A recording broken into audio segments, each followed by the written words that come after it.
Hello, and welcome back to Bard College, where we stream this homebrew Dungeons and Dragons campaign every Wednesday at 6:30 or just after this week. We reached the conclusion of a huge arc where the party last week slayed this demonic abyssal creature that seemingly had plagued Cerulea and their party for, in real terms, nearly 2 years. So it was an extremely enjoyable and climactic battle, and we're all on a high.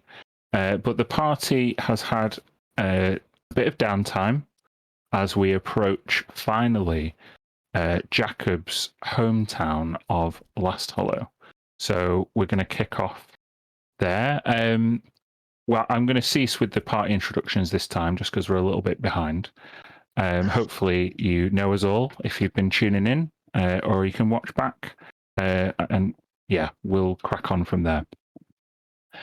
So, everybody has been aboard their ship, the Lady of the Waves, for 10 days. I want to know what your characters have been doing. Who would like to start? Should we start with the captain? Smoke. Sure. So, few things. Really just sort of learning about stuff. So, he wants to just continue to study and just speak with maybe like other members of the party and people aboard the ship about what they know about how the gods become gods, and having that we've been involved in all of this kind of like instrumental work of being these champions of the gods, and we got in all this mess of how Kelemvor became a god and then wasn't, and how someone else can ascend to that realm to take over that realm and become a god, and the whole thing with Lone Spell. So there's questions and some investigation that he wants to do on that. Okay. I'll pause you there if you don't mind and ask you to make an investigation check. Oh,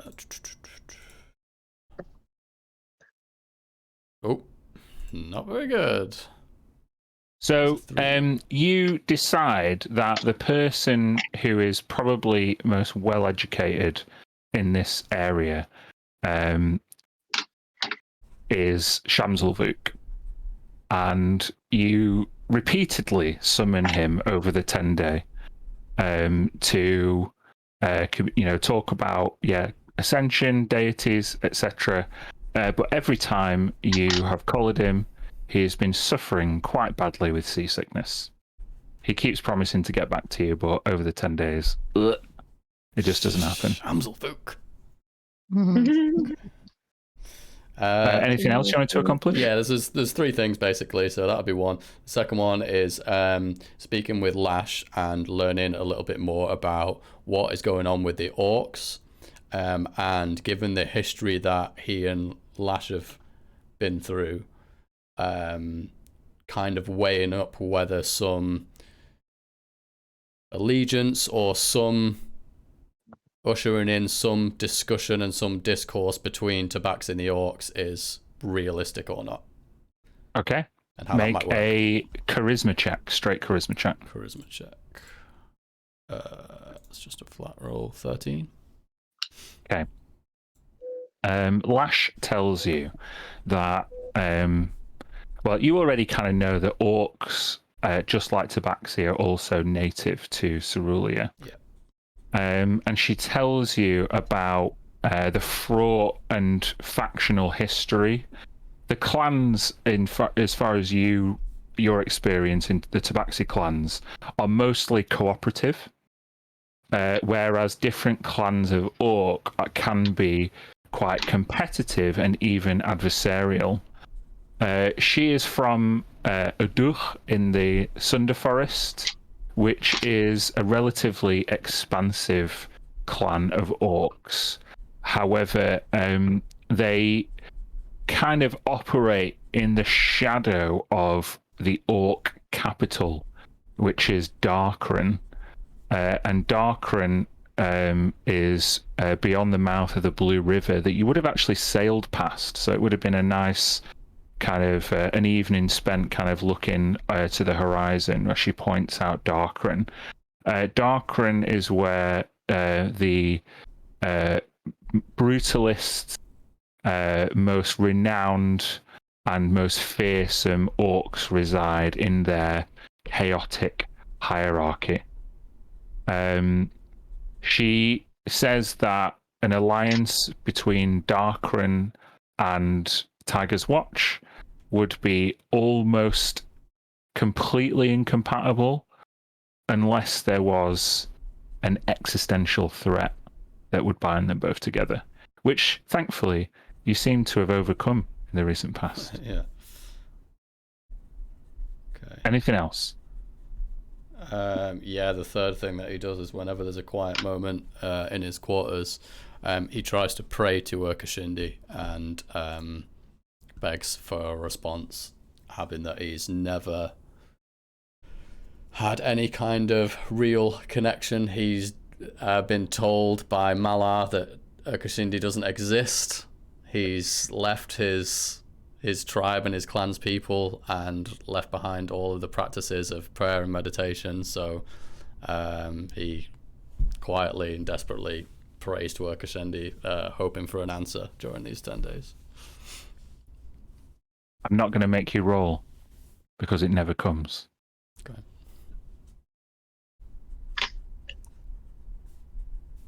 Okay. Thank you, John. Yeah. Smoke. We will skip to the quartermaster. Mia. That's me, right? Good check. I remember my job. Yeah, I've got a few things. I have a quick question for Smoke. What about Lash? Was it a one night thing? Yeah. We all want to know. We do, actually. Yeah. Yeah, I think that Lash and Smoke are both the types of people that any kind of serious ongoing relationship or romantic commitment would be furthest in the back of their minds. Not to be against it, that they don't have feelings for each other or anything like that, but just like they're way too like strong and want to fight and need to kill things and like have all kinds of priorities going on. You don't seem to see any kind of like romantic entanglement going on. I'm glad you said that because I think you've got a really good kind of hook into Lash's character. Yeah, I think it would take a much higher charisma roll than that to get any anything out of it. So, Kirsty. Right, yes, sorry. First, no, a kind of mixture of stuff. So, as quartermaster, she would take stock of everything that is still on the ship, which me as a player, I think I'm going to do. Yeah, you managed to keep the ship out of harm's way for the majority of the last adventure, and it's in good condition. Cool. So there's nothing really too much to worry about from there. All right. Mira's also going to make a written record of what happened in the Temple of Shungaro and with Penaku, because we haven't really been doing any of that, and it feels like there should be a record, like attention should be. Mia and Kirsty have become the same person. I love it. Quit. Okay, make a history check for me. Maybe you team up with Sunshine for that. Yeah. Awful. Therefore, I give you advantage if Sunshine's helping you. You definitely would be. Sure. Yeah. And that's what he's kind of promised to do that, especially surrounding the eruption at Clawfinger, Pride Mount. Mm-hmm. So yeah, with a 15, you managed to tell or record a pretty decent account of everything that happened, Pride Mount, Shungaro, Iron Guard, everything, and for the past couple of months. Mhm. I would also say that it would be quite apparent that Shungaror remains when Panaku is destroyed or imprisoned. Shungaror, the risen temple to Umberlee, has not gone anywhere, and it exists now in the creeping by amongst the karsts and volcanic waste around that former island. Mhm. I'll adjust the map when I get around to it. Cool. She would tell everybody about what happened with Lone Spell way back in the prison because she hasn't done that yet. And there's a bunch of magical items that she would like to go through and identify using the scepter. So, Okay. Yeah. You tell me the description of the item, and I'll tell you what it is. All right. Or I'll There was the potion or a kind of bottle that feels like it contains liquid, but you can't see it. Yeah, that's a potion of invisibility. Cool. I figured. And then there's the things that we got. So the stuff like the glass fang. Yep. And the boot, the bangle, and oh no, we know what the staff is, don't we? Mm-hmm. The things that we picked up and took from the room before Umberlee. Yeah. I will tell you, because you would have time to cast the identify spell on each of them in the 10 days, that every single one of them is cursed. Yeah. Figured. Cool. I don't need to know it now, but will you tell me the names of them at some point? Yeah. Cool. And then the last thing is, at some point, she would sit down with Freddie and talk to him about unicorns and her new power and what he knows about them, because she doesn't really know anything about unicorns. Okay. Make a nature or religion check. Okay. Ugh. Man, we're paying back all these good rolls from last session, I'm telling you. He knows that there is a unicorn god called, or a kind of like a demigod, who seemingly guides their extremely rare and celestial flock throughout the wilderness across all the plains. That god is called LaRue. Can you spell that? Yeah, I always struggle, actually. Sure it's not Twilight Sparkle? Yeah, I'm sure. Disadvantage, Lucas. Never been. Uninspiration. Yeah. It was worth it. Exhaustion. It was worth it. LaRue. Yeah, LaRue is the good god of unicorns, and I think Freddie would say, if you wish to know more about unicorns, probably seek out a shrine or temple to LaRue if you ever come across one. Okay, cool. The last thing that I'm going to do, but it doesn't really matter, is I'm going to roll a portent, and I guess that's just for the day where we're going to pick up play, if that's all right. Yeah, sure. I'm done. Okay. I'm going to go to Tilly now. Okay, cool.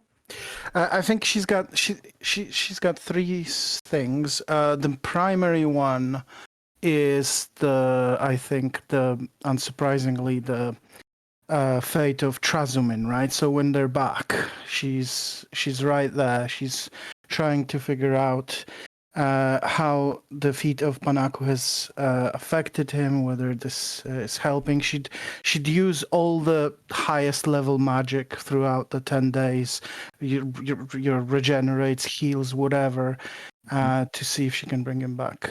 Okay, then I want you to make an Arcana check at advantage.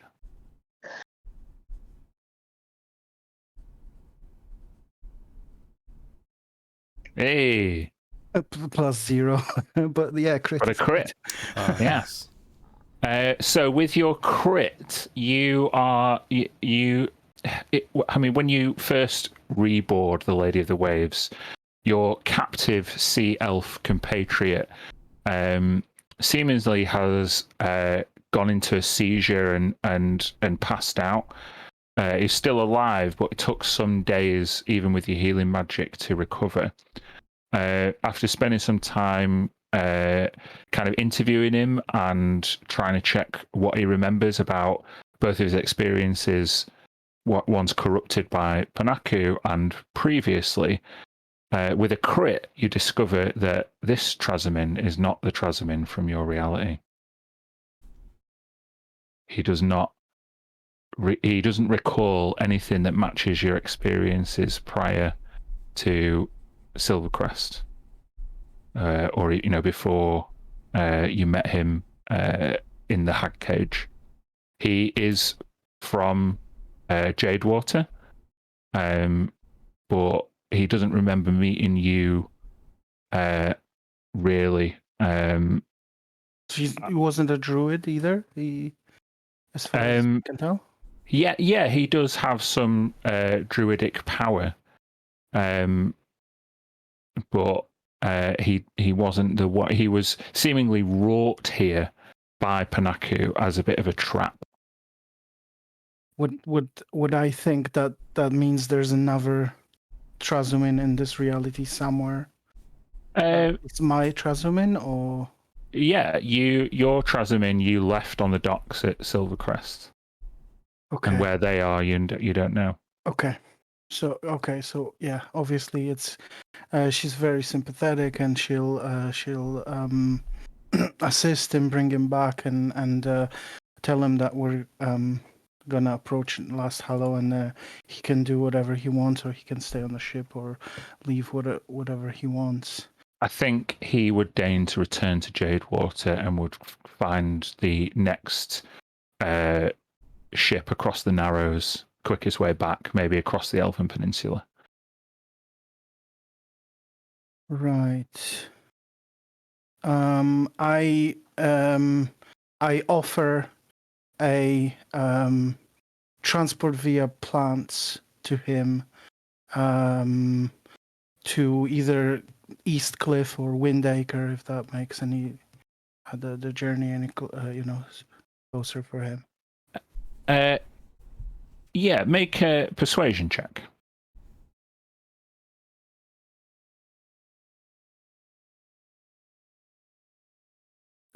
Oh, wait, halfling. You can reroll it. All right. So, either way, being a sea elf, he has hankering to either go to the Green Peninsula or find some of his kin. So he might take you up on your offer, depending on what goes down at Last Hollow. So, yeah, he sticks around maybe for a day or two when you get to Last Hollow before the Tree Stride is the option that he takes. That's fantastic. Okay, this is really interesting. I share the information with the group about there possibly being this is a alternate version of my Trazumin, and mine is somewhere out there, and I am keen to look out for him once we deal with our concerns here. As a secondary thing, I think I would speak to Mir in private and share with her what happened with the amulet. I would tell her I had this moment where something contacted me through the amulet and discussed a deal that I supposedly made with someone named the curator, but I can't remember any of it. Just wanted just wanted to tell somebody basically, and whether or not she knows who that might be, or she heard that name before. And that's pretty much it. And I guess the third thing would be you said we this is an extra thing. I don't really care too much about that, but if we sail next to the blue, you said blue river, is it called? Yeah.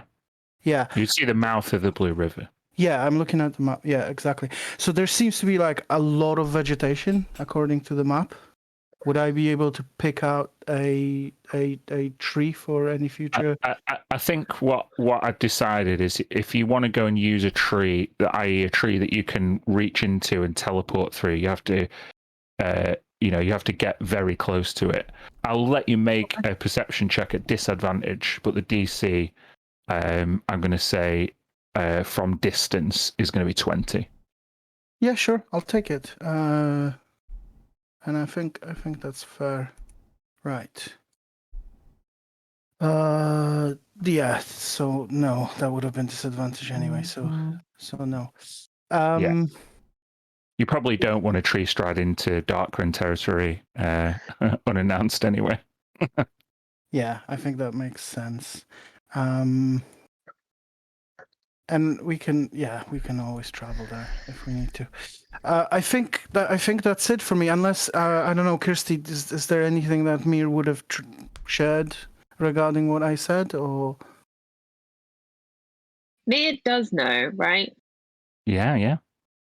So she would have been open about it. She would have told Tilly what she knows and been very wary that she's apparently gotten into a deal with someone who can only mean trouble.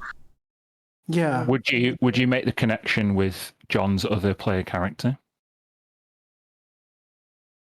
Yeah, I don't see why not. Okay, so Tilly and Redemption have never met, but when you last left Redemption, one of her objectives was to investigate these weird frog omens. And obviously Smoke had a vision, thanks to Mistra, about the curator's potential location on the River Styx. Mm-hmm. So I guess it's would Mia, get Smoke to reveal that information, or I don't know if Mia knows that Smoke had that. okay, all right, then it would just be a Redemption thing as far as Tilly's inquiry goes to now. So it would make Mia feel like there's a bit of a theme, a weird target on the group's back somehow, or Sure. Yeah. And the last thing you heard, Red is in Crystal Spear, right? I think. Where she was heading. Where she was that's where she's going. Where I think Tune in on Friday to find out. where you wanted to go at some point as well, I think. So I think this is probably a sort of a point of interest for both of us now for different reasons. Mm-hmm. Maybe Mia would cast Sending to Red. Oh, shit! Oh.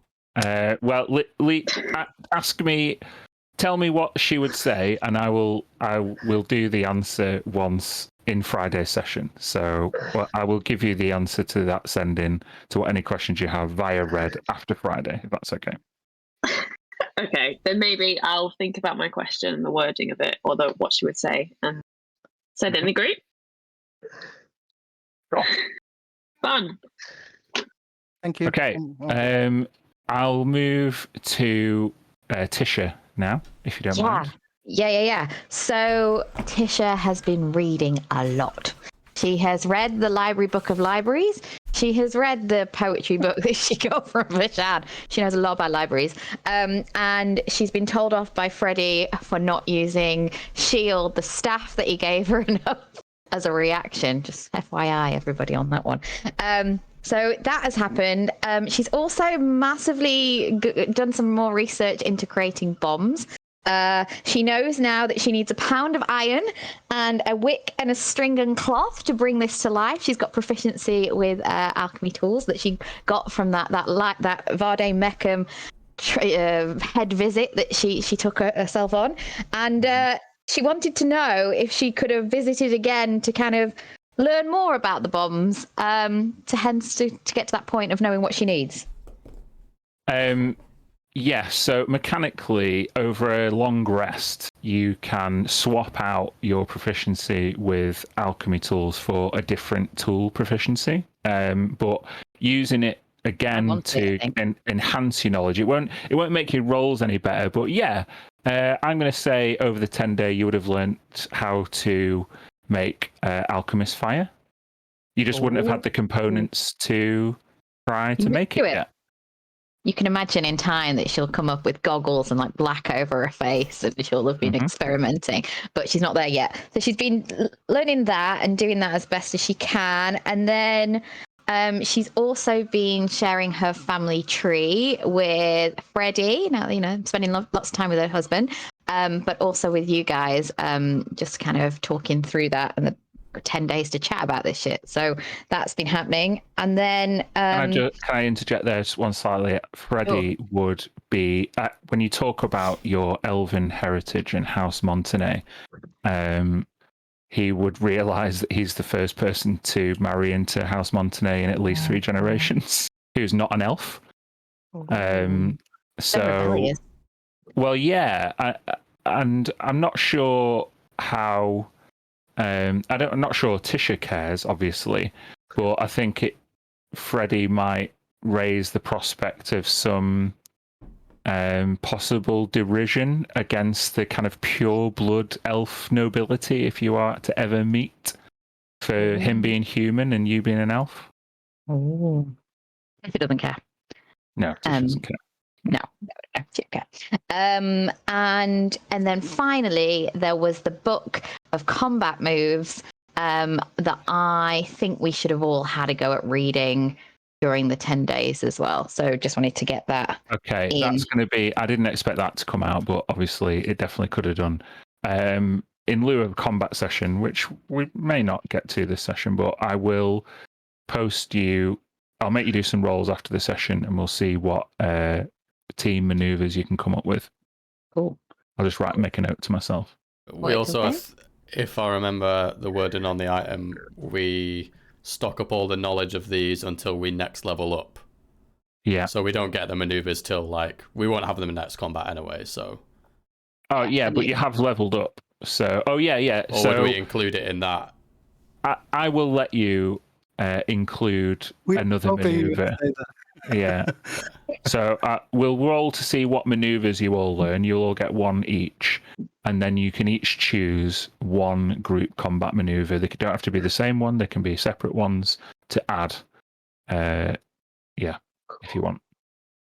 Cool. And that is the end of her reading and sharing her life story. That's what Tisha's been up to. The answer to your question there, Greg, is no, because not everybody is at that level. Okay, thank you, Tisha. Now, approaching his homeland finally, Jacob, how would you spend these 10 days coming home? A lot of it would be in contemplation. He's been away for a long time. Brooding on the prow? Yeah, some brooding, but also some... this body still feels weird to him. So he'd be testing it out, potentially crossing swords with Smoke or other members just to test out the limits of his body, climbing, swimming, just figuring out what he can do now. And he'd spend a lot of time in prayer to his new queen, Umberly. Okay, make a religion check.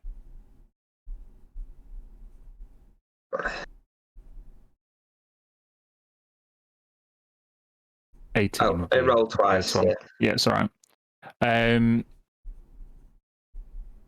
What you notice in the 10 days that you ritualistically pray to Umberlee, following your successful battle, is that the water, the sea, as you sail upon it, is calm, almost bath-like in its tranquility.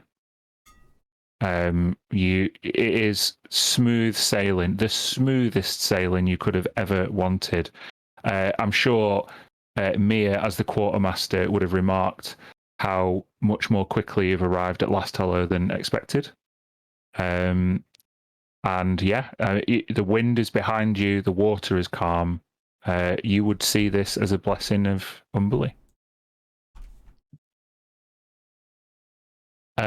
So I'd be thanking her. I'd be thanking her mostly, and thanking her, and probably be quite apologetic to me about the whole Revenant thing. Like, and other than that, just keep looking over the ship, making sure there's no obvious cracks in the timbers, doing my bosun duties, and making sure the ship's in ship-shape condition. The ship is in really good condition, and after you do a few cursory checks in the first few days, I think some of the crew would approach you for some instruction, given that you're not really, the ship's just kind of floating along doing its own thing. So if you want to instruct some of the crew, yeah, teach them like how to identify strong and weak points in the wood and how to keep things going. Yeah, training the crew seems a good thing. Make an intelligence check.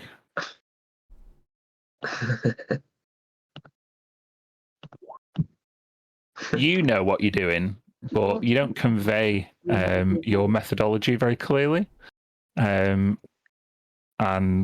yeah, some of the crew kind of give up after a couple of days of trying to learn bosun skills, unfortunately, for the fight. Okay, fair enough. It was worth a try. Thank you, Dan. Mm-hmm. That's right.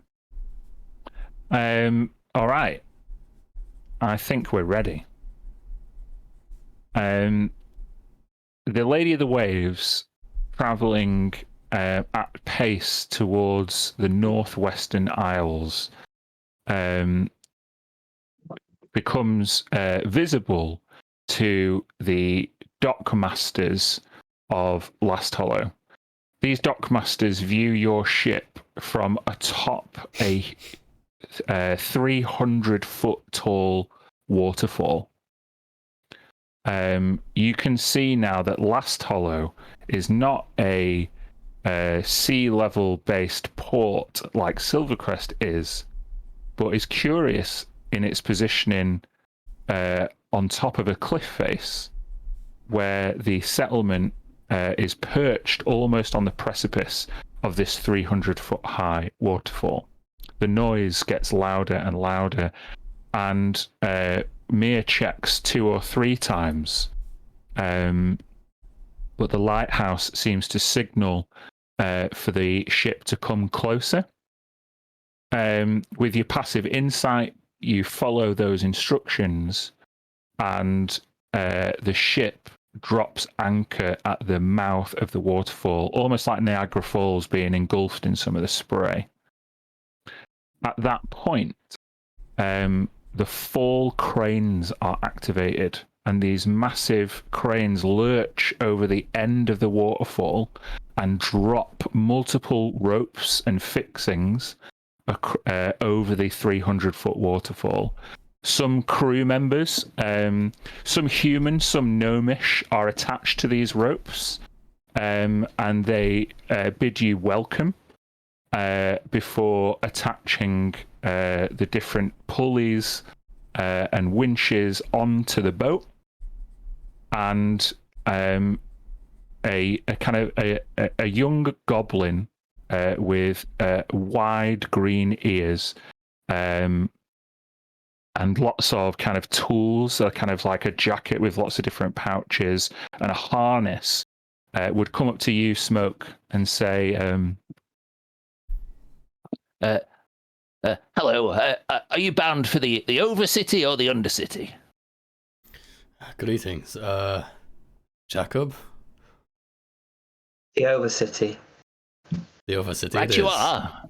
And he kind of sends a big signal across, and the Lady of the Waves is lifted out of the water 10, 20, 50, 100 feet. And you see the water cascading down the cliffside, and you see Cerulea from this unusual heightened vantage point. About halfway up, you see wooden and concrete spires poking out of the waterfall. And one of the spires extends and almost unfurls an umbrella, revealing an archway inside the waterfall where a goblin kingsman kind of runs up to the end of the spire and waves off some of the crewmates as they pass overhead. And you are brought up to the very top of the waterfall by the fall cranes and moved into a dock on the very edge of the waterfall to reveal a jetty and a burgeoning city of Last Hollow that looks like this. So cool. Oh my god. It's my town. That is so cool. What an image. Nice. You are weighted down against the current and placed on a static dock just by the lighthouse. You'd be able to see just by the fall cranes here. You don't want to forget your handbrake there in that. No, part. I'm just gonna exactly. say that. Yeah. It makes one of the goblin would tell you that this methodology was only really brought in the last 10 years. And since they've been able to make use of this multi-level feature of Last Hollow, the economy has really boomed. And also, ain't nobody pirating the docks of Last Hollow because you just can't get up here. It's a safety measure as well as an economic one. And it's something they're really proud of. You are greeted on the dock, your reputation seemingly preceding you by, well, Greg, would you like to describe your character? Absolutely. Yep, you're met by a young elf in his late 20s, very richly dressed, long black hair pulled back in a half ponytail, so the top half is secured, the rest hangs down his back. Very, very little in the way of jewelry, very little in the way of ornamentation on the clothing, but it is so very well cut and the material is so rich that you know immediately that this is a person of some authority. And he stands there surveying the sides of the ship as it's lifted into place and secured, waiting to see who is going to appear at the gunwales.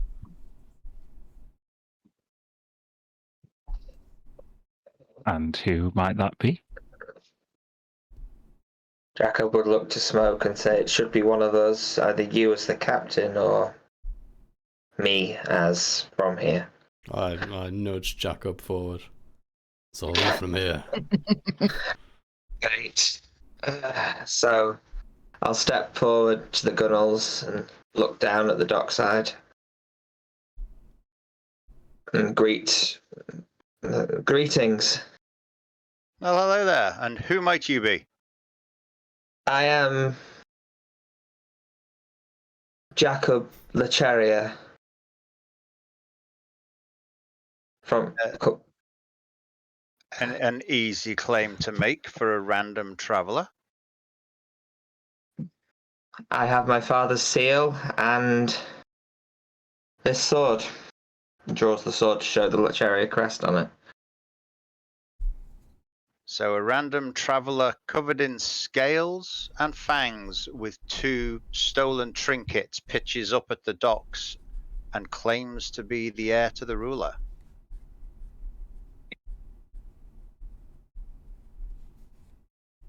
Wow. Okay. I Okay. believe I should know my cousin if I saw him. Do I recognize him, Dan? I don't think there's no role say that you would recognise him, but you may have cousins that you've heard of from your childhood. Jeffrey Ashbane, your instructor as a child, would have told you of your heritage. So I'm going to get you to make a history check.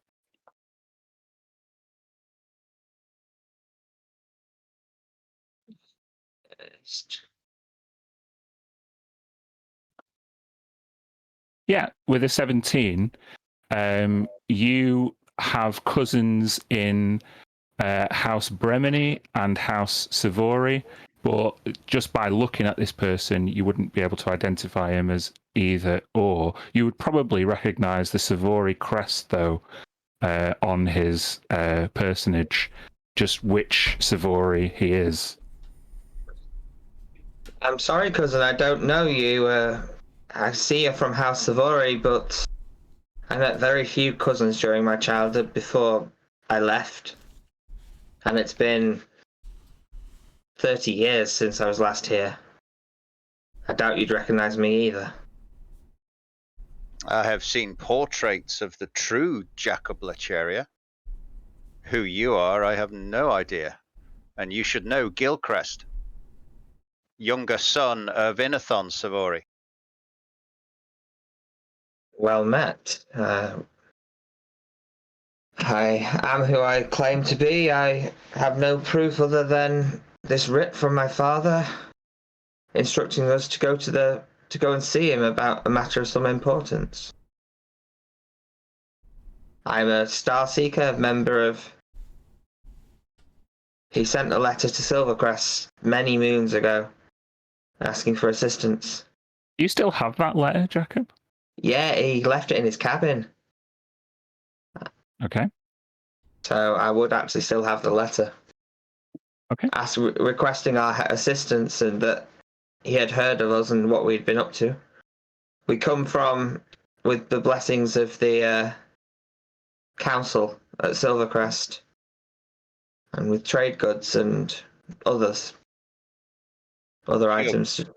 Well, trade goods are always welcome in Last Hollow. My aunt has seen to that over the last 5 or 6 years, in which House Savory has taken the stern duty of directing the affairs of the city since the neglect of the previous ruler was made plain.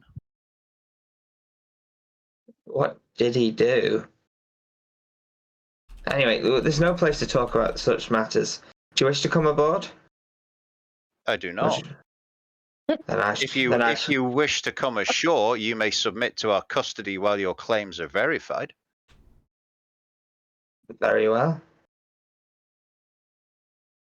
Well, as you submit the Lady of the Waves, with Smoke's permission, I assume, to the custody of the Savory representative. You did say your name, didn't you? Yeah. Yeah, Gilcrest Savory.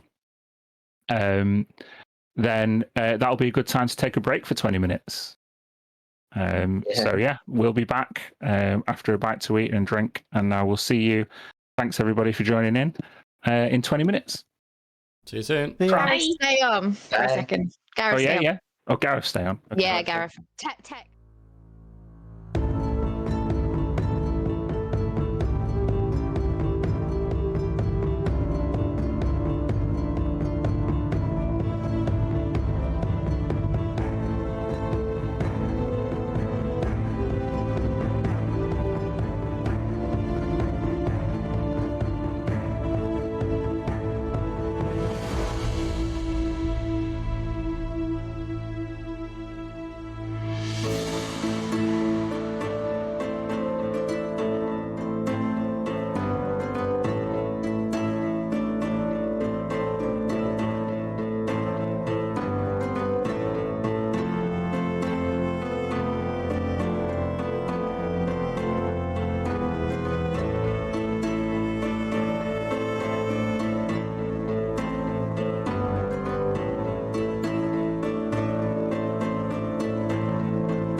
lend your ear for a tale our tongues to wag.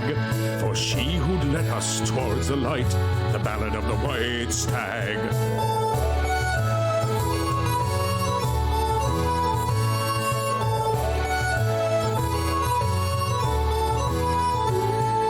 The chairwoman sat at her desk one day while the rain came down so hard. She made 5 white stags who brought the sunshine back, and she made them all town guards.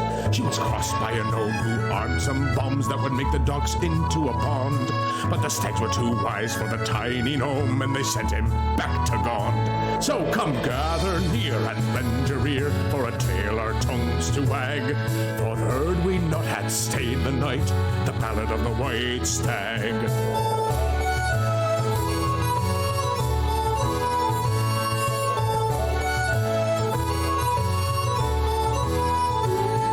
She roused her men at the feasting hall, and she took the stags to the city wall. With a lightning strike and a nasty fall, the chairwoman saved us all.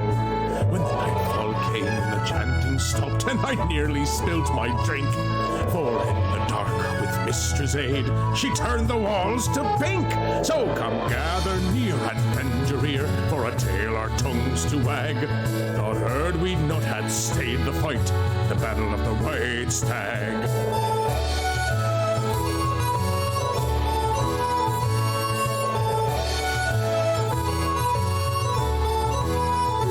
Now the chairwoman wields her family sword, and her brother wears a mask for the forgers' guilds and traders too.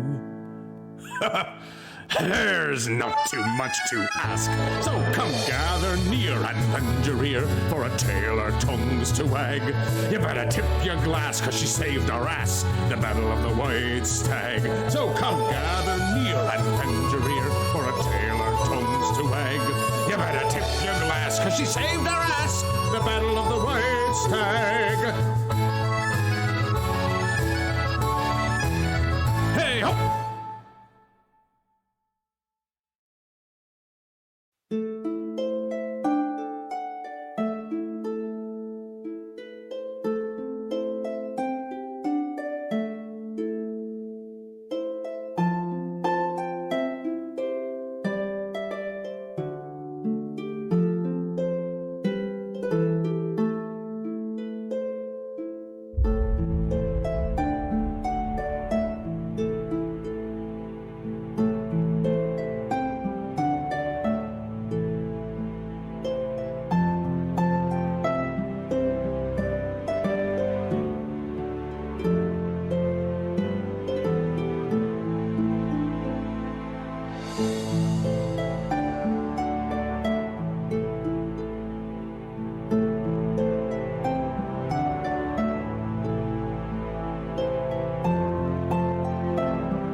Hello, and welcome back to Bard College.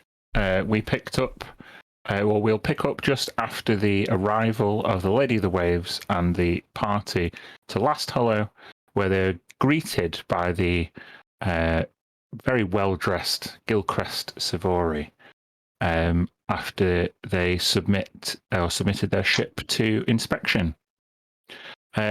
So, are you guys disembarking?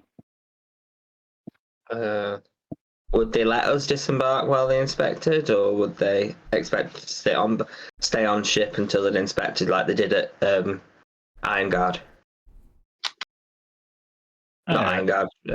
East Watch. That's up to Gilcrest, I would say, as a contingent of Dragonsbane Guard fall in behind them, led by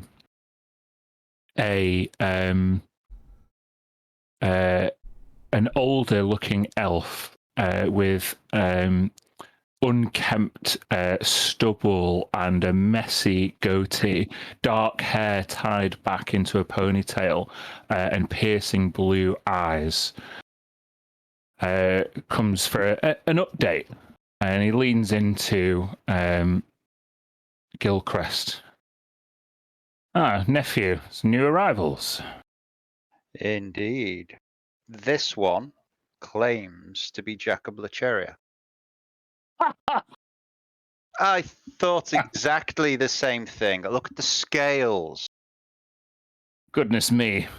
A vagabond with stolen trinkets from our dear long-lost cousin.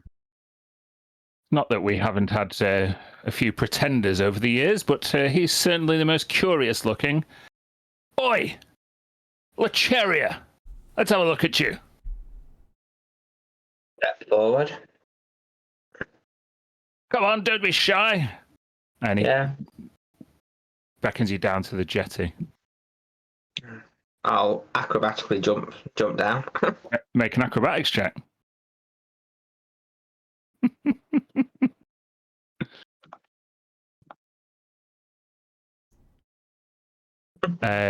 With a deft flourish and an almost silent landing, you land in front of one of the guard captains and Gilcrest. You're a lot taller than you looked from down here. And he kind of looks you up and down. Darveth Savori. Pleasure to make your acquaintance. Pleasure. Jacob Lecheria, at your service. Well, that is difficult to believe. I'm sure you'll forgive my nephew's accusatory tone, but we don't get many Lecherias around these parts anymore. Not since Gideon abdicated.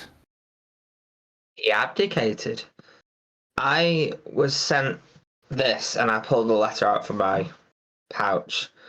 Some moons ago in Silvercrest, our group is the Star Seekers. We assisted Silvercrest with their Sea Devil invasion problem. If you heard of that. We've had rumours from across the seas. Let's take a look at that letter. I wouldn't be so quick, Uncle. And Gilcrest casts Detect Magic on the letter. The letter is non-magical. Let's have a look at it. And I pull a pair of heavy silken gloves from my belt.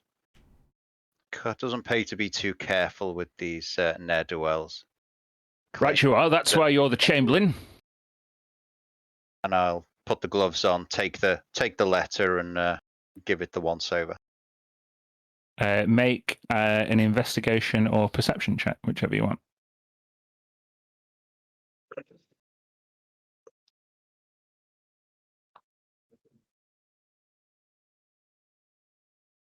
Inconclusive. You would like to take it to your aunt, or at the very least, your mother in House Estefax, who is more than capable of overseeing formal communications and has done for many, many years. Yes, well, the intent was always to have their claims verified by other means, have the ship peace bonded, have it fully inspected. If there is so much as a basket of biscuits that they have failed to declare on the manifest, I want to know about it. Right, you are. Disembark, please, if you will. Which one of you curious bunch is the captain? That would be me. Oh, a tabaxi indeed, and a shiny one at that. You're not one of those barbarians from Pride Mount, are you? I suppose you'd be looking a little more hot under the collar if you were. Have you ever had a ship peace bonded before, Captain? I have not. Then let me tell you how it works. Your ship will be placed in a cradle. The cradle will be lined with spikes. In the event that you or any member of your crew attempts to re-embark the ship or depart the dock without authority, its keel will be ripped from beneath it. Then it will be allowed to drift off the waterfall. Very well. Just for Greg's benefit, would you like to describe your characters as they disembark the Lady of the Waves? Well, I'll start with Smoke then, since I just stepped off. Smoke is tall, tabaxi. Though he was once more slender, he's now quite thick and broad looking. He has a lot of his get up is not by any means ostentatious. It's not any expensive wear. He wears leathers, and he looks like he's scrapped together what robes that he can recently while he's been on the sea to cover up what you'd probably notice if you're perceptive enough is a silvery metallic sheen from the neck down. He sort of carries himself with a little bit of aloofness, a fair amount of authority. Probably, I think is from his body language, you suggest that the ship being torn apart and not being able to embark it and head back onto the ocean is probably quite a fine relief at this point. Does not seem to, that suggestion doesn't seem to bother him very much at the moment. Okay, thank you, John. Who's next? Yeah, I'll go. Mir is water genasi. She has kind of pale blue, greyish skin, and big curly hair that looks like it's made of water, but it's all kind of piled on top of her head. Everything that she kind of owns looks like it's covered in sort of Mistra symbology, so like a 7-pointed star, apart from a scepter, which she also carries around, which looks like it's different. She doesn't wear anything fancy, and she'll be kind of watching everybody and taking all the faces in and trying to figure out really what's going on here. You can just make an insight check while the rest of the characters describe themselves if you want. Yeah. You want to go next, Lucy? Sure. So Tisha, she is sort of an average height for an elf. She's a high elf. She wears fine cloaks of grey. She has white blonde hair with some plaits and a sort of a shaved side. On the shaved side, you'll see a faint scar running down her face. And she carries a staff and like a bow and some daggers and that kind of thing. And as she gets off the boat, she's probably saying to some guy behind her called Freddie, "Do you think we'll get to go to the markets? Do you think that's an option? I need to get some stuff." And then she gets off. I describe the human wizard who disembarks just behind Tishiana. older looking than Tisha, but similar in years. He is adorned in Mistran regalia. Looks very official, if somewhat henpecked with Tisha's demands. They've been at sea together now for a couple of months. He would be very relieved to be back on dry land, so to speak.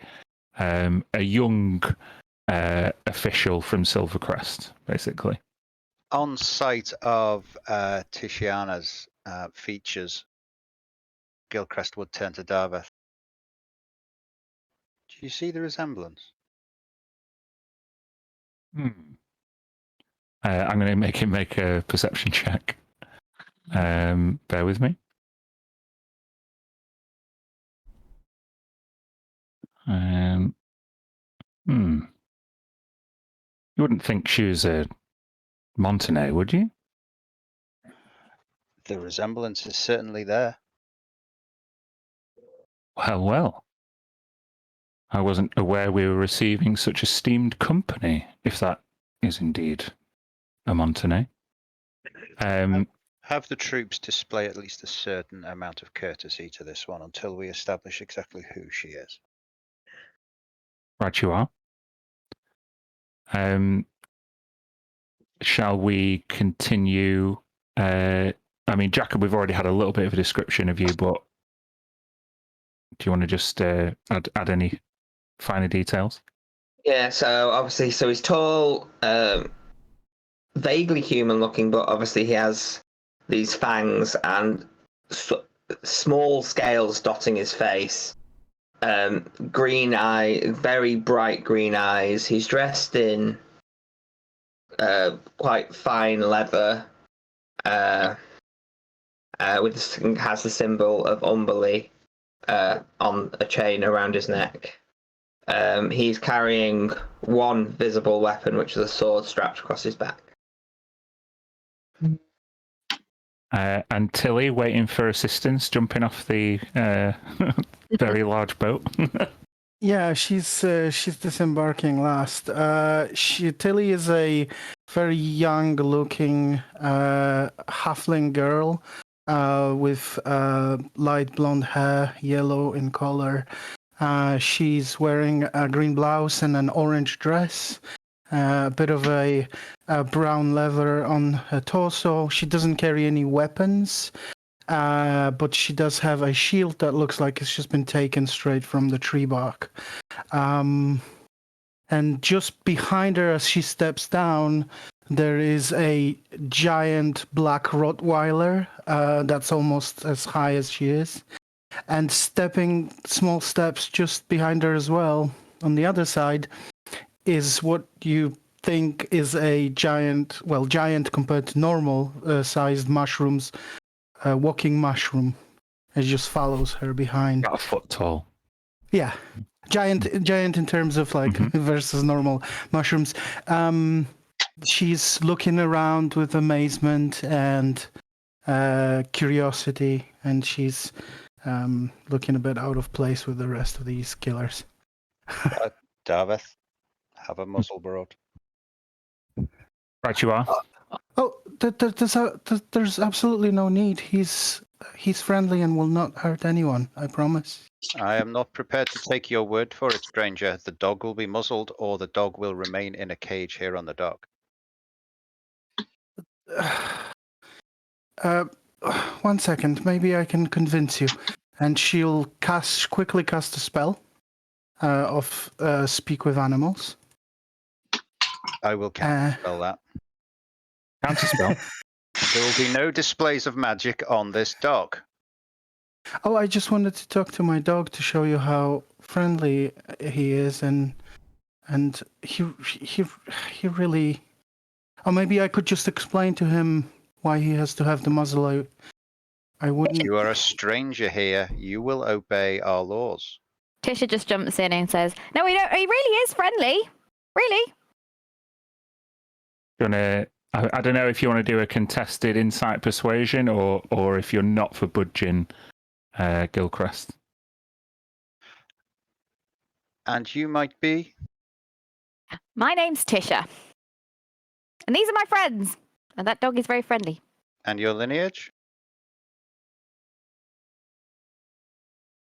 Does he mean my surname? Yes. Freddie It's a nudges weird question. That was what actually Tisha was actually asking. Montenay. And are you personally vouching for the behavior of this creature? Yes. Right, Tilly? Yes. Yeah, of course. I can He's- vouch. I'm vouching. Vouching Can is I happening. can I insight check the claim of lineage? Yeah, you can make a persuasion, Tisha, versus an insight from Gil.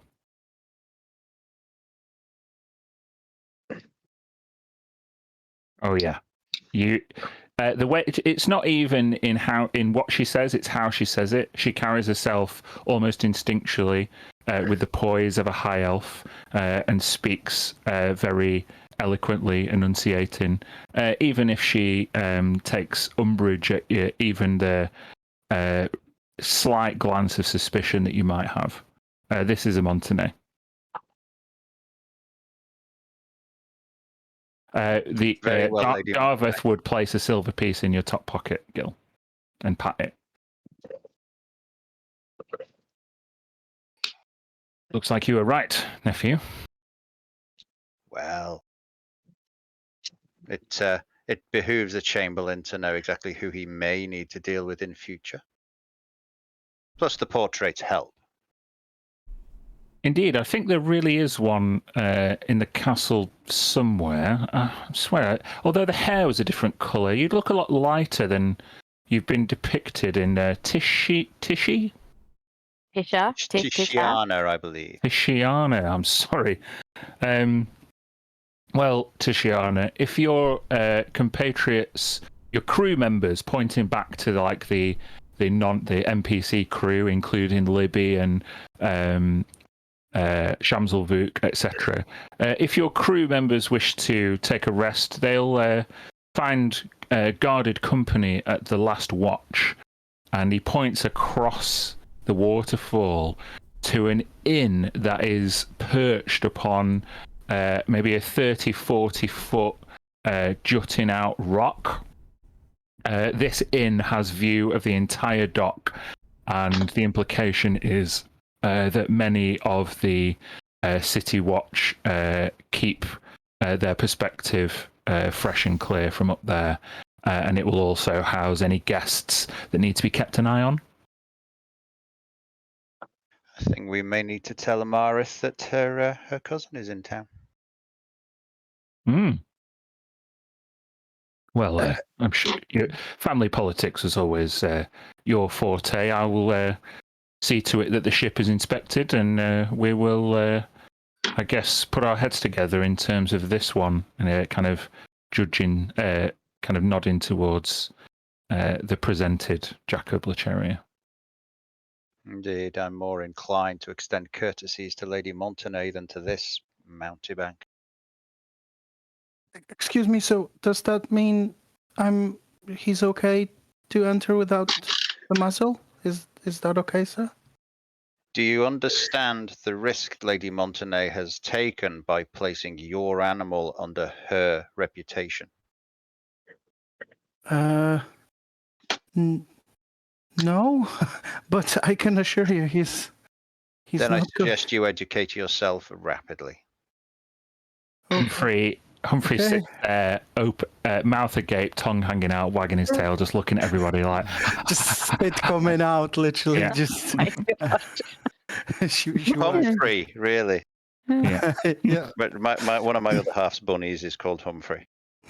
So she says, "Come on, Humphrey. Let's. We can go. Please don't stray away." Just make an animal handling check there, Tilly. Yeah. We'll see how well behaved Humphrey is. Humphrey the bunny.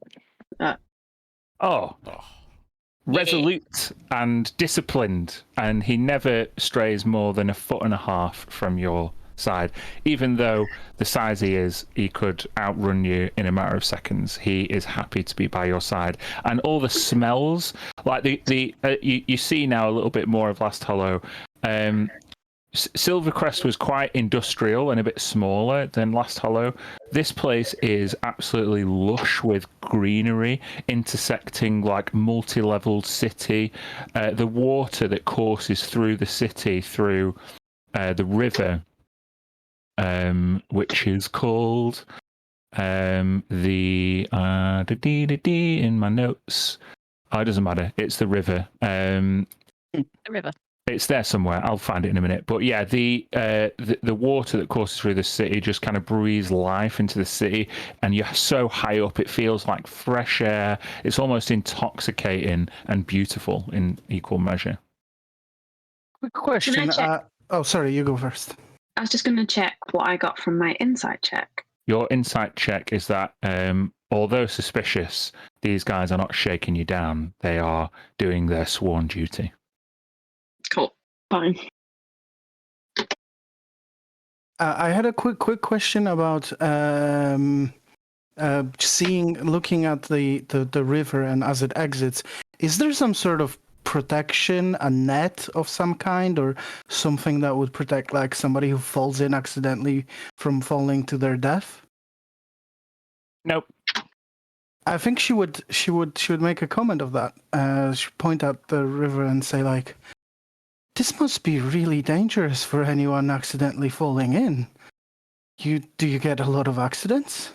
Darveth says, or if you want to take it, Darveth says, we occasionally lose the most careless among us, but conditions like this breed careful parents and careful citizens. Wow, that's yeah. Okay, I'll be sure to be careful not to fall in. She's nervous about that. Can I clock in at a tree as we exit? "Oh yeah, there's plenty of trees." Okay, making a note for the future.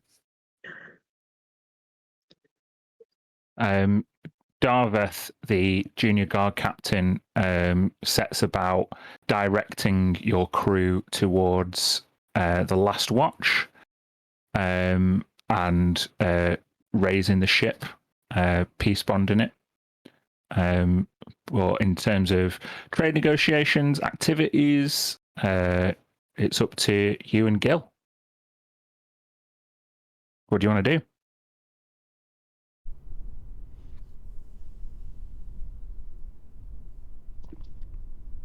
Have you Okay. any instructions to give to your crew before we escort you to Jadina?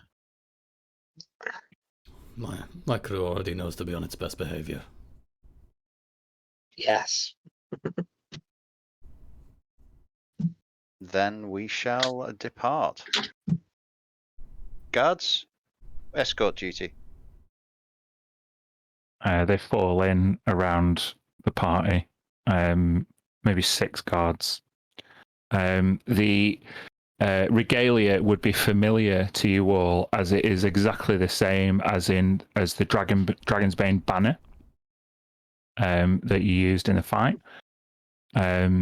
The kind of emerald dragon symbology a lot against a was it a purple background, Jacob? Yeah. Yeah, purple and yellow were the colours of the city. Yeah. So yeah, purple and yellow regalia with this kind of green dragon. It's kind of vibrant and ostentatious, but seems to fall ill-fittingly almost imperceptibly on these elves that have greeted you. If you wish to go straight to Castle Lecheria, then that is where Gil seems intent on leading you. Is that where you all wish to go? I want to get this business cleared up as soon as possible. Yeah, I would follow Jacob's lead. I would walk close to Gil and comment. The city seems different from last I saw it. Seems to have done very well. You said you took over. Your family took over. We received an urgent communication, I'd say 6-7 years ago, from the regent requesting urgent assistance as he was unable to locate anyone from the Lecheria side of the family. He reached out to the Bremeni side of the family. Very well. Your mother was not available, however, your aunt was. I don't. Yeah. I never knew what happened to her. She vanished when I was young. And I, myself, was on the other side of the Isles. Well, we have attempted to rebuild. The city, as you can see, is doing well. Trade routes have been opened with multiple kingdoms, including the Elven kingdoms. That's good. That's one of the reasons we came. We have a ship full of wares. Hopefully set up trade between Last Hollow and Silvercrest. We'll see. The Silvercrest trade route is not one that we had explored, largely because we're expanding in the near neighborhood to start with. Very well. And I would drop back a couple of yards and fall in next to Lady Mantonay. In that case, she just turns to you and says, "Is it not practice here to try magic, or is that just a rule that we have right now?" My apologies, Lady Mantonay. Your companion attempted to cast an unknown magic when newly arrived in the city and under the watch of the guards. We do not take chances with new arrivals. Okay, thank you for clarifying. The gentleman with you. A servant? A husband. Human. Mm-hmm. Yes, indeedy. Interesting. And I walk back up the line to walk next to Jacob. As you say interesting and look over Tisha's shoulder, you see Freddie knelt down, struggling to tie his shoelace. That's about right for Freddie. Oh. Freddie, get up. Oh, sorry. I didn't realise we were still going up even more. That castle's like, I don't know, like 150 feet up. Is there more of it? Apparently so. Fall in line. I'm very impressed, Gideon. The city looks amazing. It's taken a great deal of funds and a great deal of effort. I can imagine. A number of the worthies of the city were, shall we say, on their last legs. You'll find a number of members of the family in influential positions. Don't be alarmed. We had to ensure the city was directed in a way guaranteed to ease its prosperity and grease the wheels with certain other powers within the Isles. And as you say that, you come round a corner and there is a converging of roads that result in like a square, a small square, and there is a young elfin boy. He, in human years, you wouldn't expect him to be really any more than 16, and he seems to be performing like a spoken word piece. And you just catch like the middle portion of it, and he says, "Hail, brothers and sisters! The people of Menelambir could not sit idly by while their cousins in Last Hollow suffered so much under Gideon Lecheria's rule. His treatment of the youngest Bremeni princess was completely unacceptable, and we pray to the Dawn Lord each morning for her safe return. Last Hollow was the first haven for peace-loving settlers to shelter from the warmongering campaign in the east, and it shall remain a peaceful and prosperous land, thanks to the combined efforts of House Savori and House Estefax."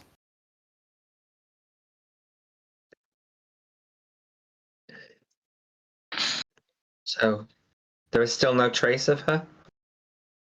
Sadly not. My aunt expends great effort in attempting to locate her sister, your mother. Yeah, I've kept this all my life. Reaches into his thing, pulls out a silver pendant. Make a history check, Gil.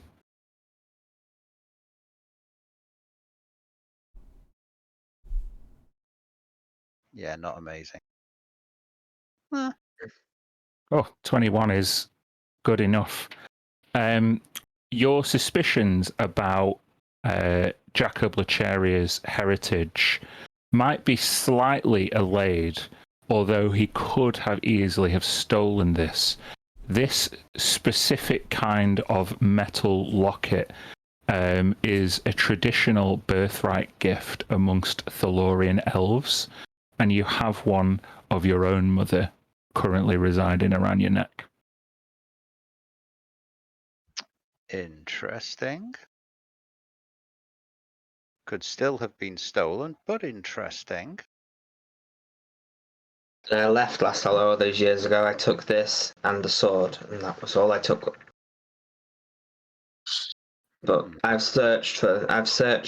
long searched for news of my mother. That's why the letter was so appealing. He promised the truth to me. And having read the letter, do I know where it said to meet him? No, it was a deliberate. Oh, in fact, make an insight check.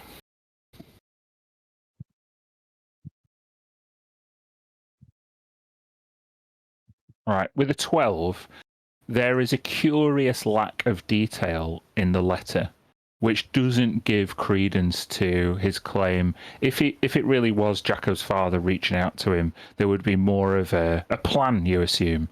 This could be the forged ramblings of a conniver, a chance taker, someone who's not who they say they are.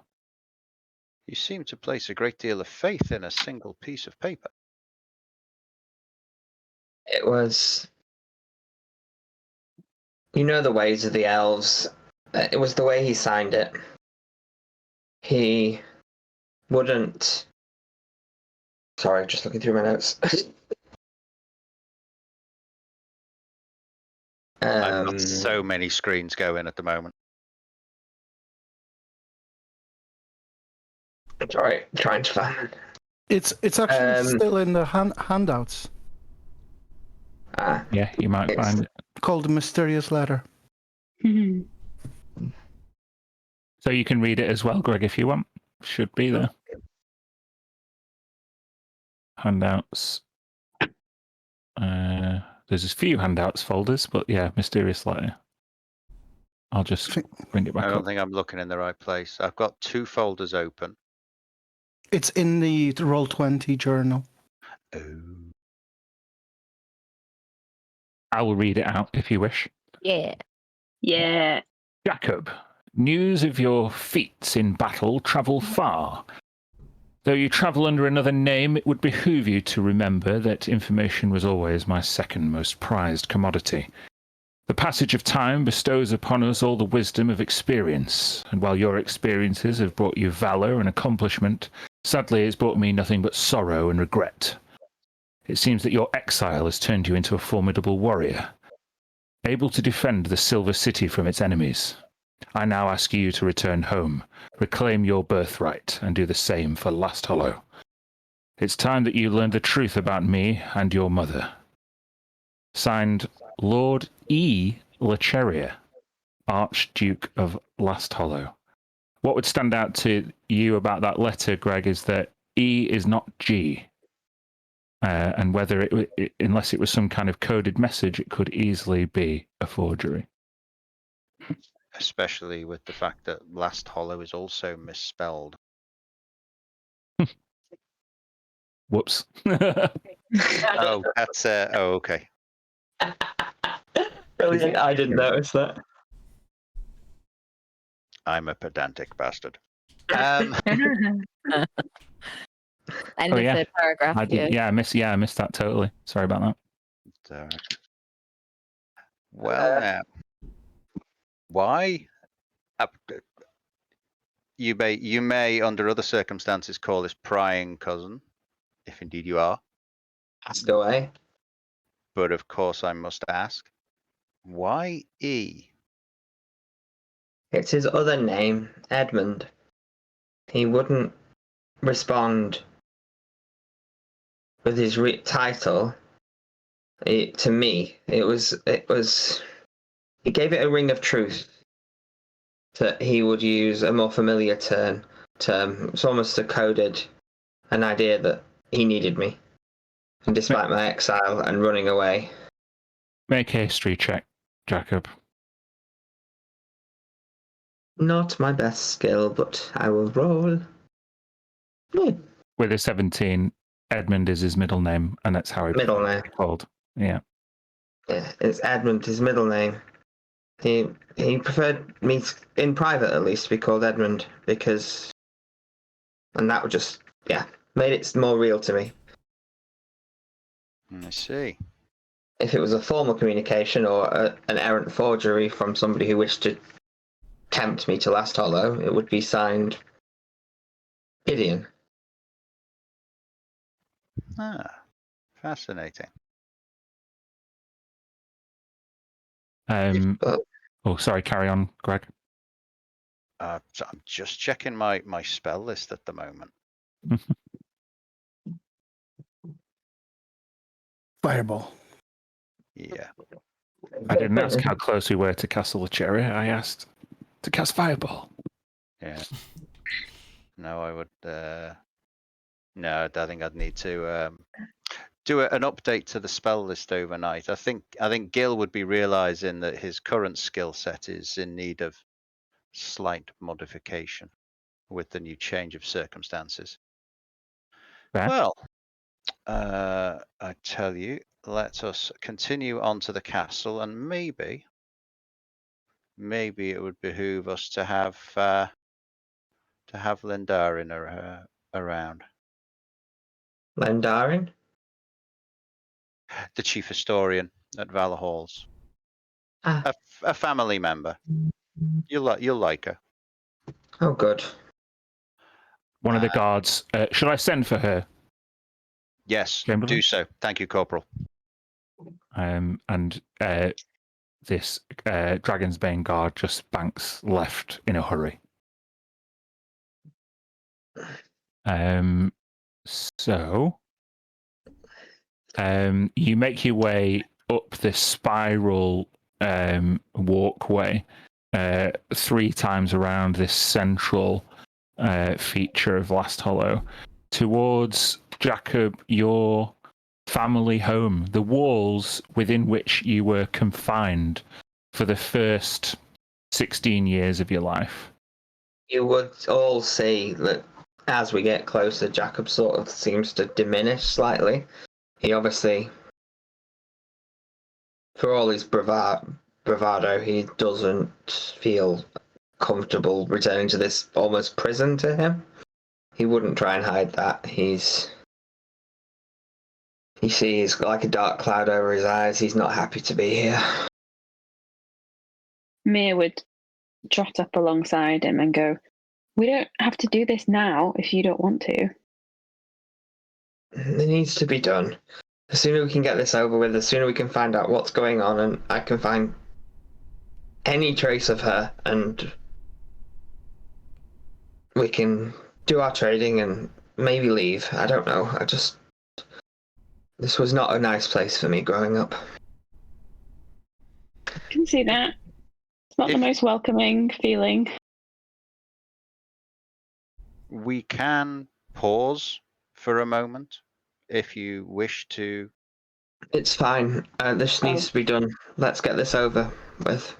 The Lady Gilcrest. Lendarin will take some time to arrive. Okay. Right. It's just, I don't know, Gilcrest, how much you were told about my exile and the reasons for it. But I found much more solace in the streets of the city near to the temple than I'd ever did up on this high peak. I'll just walk them around to probably the nearest market square and drop back again. It would appear we are delaying our arrival at the castle, Lady Mantonay. I believe you expressed a wish to browse the markets. Oh, yeah.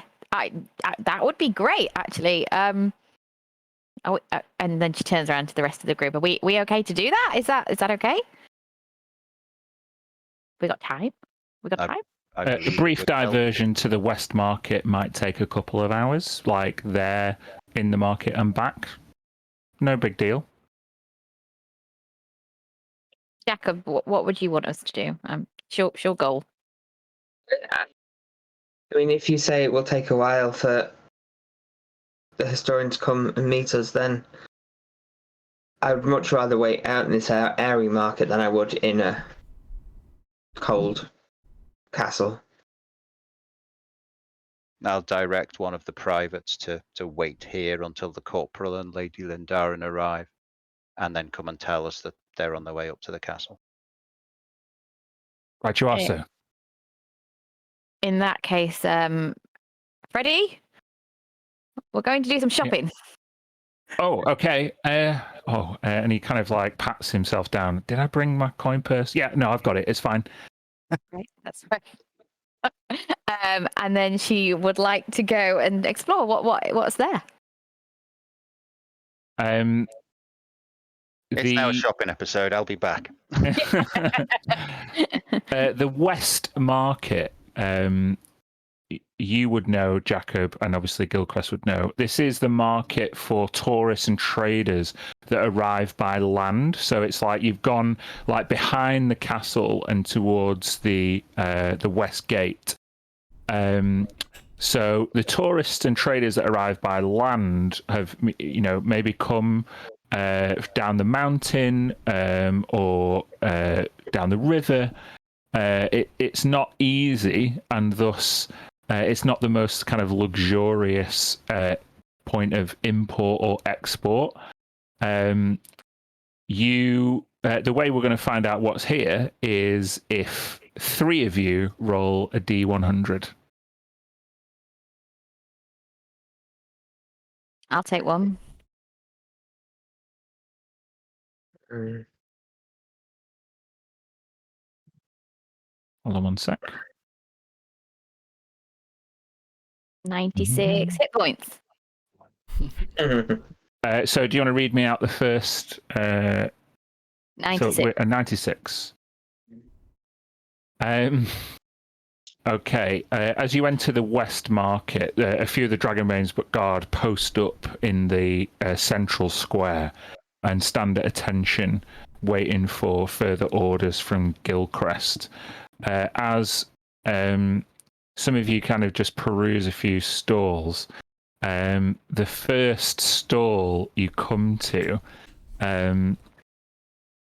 Smoke, people are a seller is initially drawn to you and seems to be holding a pair of tiger skin boots like to your feet to see if they would fit you.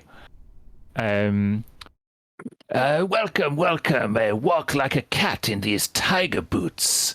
Soft soles, extremely luxurious. Perfect for a creature like you. I don't see how I'll be needing that. My natural capabilities are suiting me just fine. You say you don't want these tiger feet. I think I'm good. Although I am in the market for a loot. Isn't that right, Sunshine? Oh, Sunshine's with you. Okay. Do you think we have time for me to get a new one? At least a new set of strings. Oh, you had such a smashing time with the old one, Sunshine. I like it. Where did you get a sense of humor, Jacob? I've not been giving you enough credit all this time. Greg, you see Smokes Tabaxi Squire, a bard of his own repute. Bit clumsy. But yeah, he'll go off and try and find a loot. You make an investigation check for me, Smoke.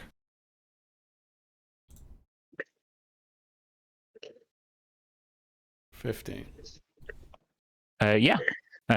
He manages to find a lute that seems to be gilded in like metal or silver. Certainly the seller says it's silver. So it's kind of like almost like a lap steel guitar.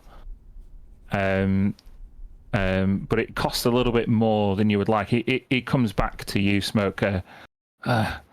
Smoking mirror. This one is like an actual mirror. What do you think? It's quite fine. How much do they ask for such a grand item? I think he says it's 20 gold pieces. May I? I'll hold my hand out for the loot. Yeah, oh, of course, sir. And I will test it. Make a performance check. With a 19... Plus 15. Plus 15. Yeah. You don't know what class this guy is. But regardless, his skill with this instrument, despite it being a bit of a plucky, cobbled together like bit of tourist tat, he manages to get a real tune out of it. He makes it sing. With while still wearing his inspectorate gloves that he put on earlier, which is a particularly impressive feat. It's not the best item, but if you were visiting a lady friend at night, it would be perfectly adequate for the serenade and not so expensive as to leave behind and mourn its loss. Serenading maidens, that's my thing, right? He seems excited enough, so rather than bother to try and find a more expensive one, I'll just I'll pull out a coin purse, which will be overflowing with gold. 20 golds. I'll toss it to Sunshine. There's no problem. He's the guy that goes into the guitar shop and buys the first fly-in V he sees. Yeah, exactly. You've just summed up Sunshine's character in one sentence. I'm gonna make Sunshine make a performance check. Hold on. Oh, Sunshine, with only a +5 to his performance, rolls a 22. Ooh. And immediately shreds his cat claws across the metallic base and the wooden neck, creating a curious juxtaposition of like a wood tone and metallic tone. But he seems to bring it together, and the more he starts strumming, I love it. So yeah. He seems very happy, and he basically starts immediately trying to start busking. There'll be some buckets of water thrown out of windows tonight. Yes, you don't know how right you are. Okay, I need another D100. Shall I roll one? Do it. Yeah. Who? Wow, the other extreme. Yeah. Divine intervention. Yay! Okay, your attention, Jacob, is drawn to a stall that is extremely popular. An elf with it looks kind of like a haggard elf with almost like a ghillie suit / hunting cloak on, and he is handing out and accepting coin hand over fist for these intricately carved bows. Everyone's buying them. Upon closer inspection, these wooden bows are carved intricately to appear like two swans' heads, like converging at the handle. It's just really, really delicate and fine piece of elf craftsmanship. Wow. I'll sort of wander over, intrigued more by the carvings than the bow itself. I'm just looking at the quality of the workmanship. Yeah, you can make a with your wood carving proficiency. You can make a just make a dexterity check at advantage, plus proficiency. Oh, I've got a wood carving thing for that. Yeah, just click that. Oof. With a 28, this elf is the reason he's handing out these bows is because he only comes through town maybe once or twice a year, and he sells out within an hour each time. People put pre-orders in for months ahead of schedule. They are +2 long and short bows made by the finest wood carving hands. You have fine skill. This is some of the best carving I've ever seen. Oh, right you are. Well, it's my business. I didn't expect the bows to keep selling so well at Last Hollow, but I guess the elven population is growing year on year. You seem to be with an official. Is this some kind of inspection? I assure you all of my paperwork is up to date. No, not an inspection. I just lean forward and whisper in Jacob's ear. I'd keep your professed identity quiet for now. Of Then course. step forward to talk to the merchant. Pulling the gloves off, tucking them back in my belt. Chamberlain. As you can see, I not only fulfilled all of my pre-orders and paid the appropriate taxes in advance, but I even brought a couple of extras as a gesture of goodwill. Most gratifying, Master Merchant. Did you have an intended recipient for your largesse this year? Well, it'd be entirely at your discretion, of course. They take no small amount of planning and execution, and of course, I sourced the finest wood from Crescent Lake Forest. But if you have a gift that you'd like to bestow on somebody, then you could have this one longbow that I could carve in a particular signature or sigil for you, if you wish. Lady Mantonay, we shall be introducing you to your cousin Amarith at some point during your stay. Would you care to bring her a gift?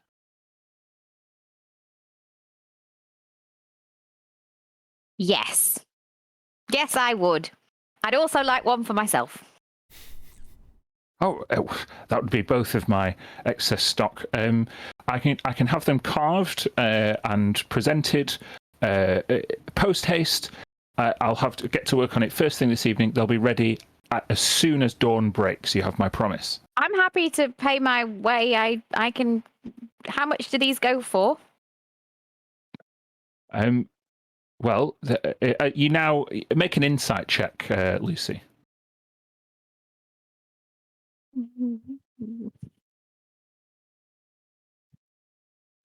Inside. 16.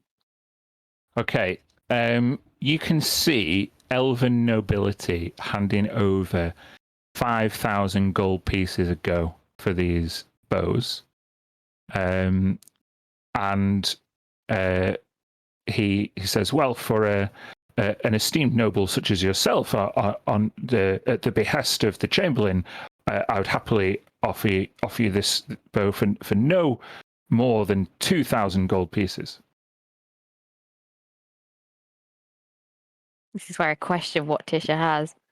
Oh,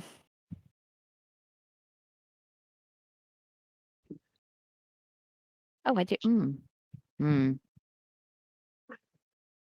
know what? I'll just take that request one for my family member. Thank you very much. Freddie says, are you sure? Yeah, I don't need an extra. I'm meeting a family member today. Who knew? Yeah, no, we're fine. Okay. Then just the one order then. No, we will take them both, and I'll issue him with a writ from the Treasury. Yeah, he gladly accepts it and gives you a receipt that you can redeem first thing tomorrow morning. Or have someone redeem on your behalf. I shall send one of the guard down here if you don't wish to be up at the crack of dawn, Lady Mantonay. That's very, very generous. Thank you very much. It will take it. Okay. So I need one more D100.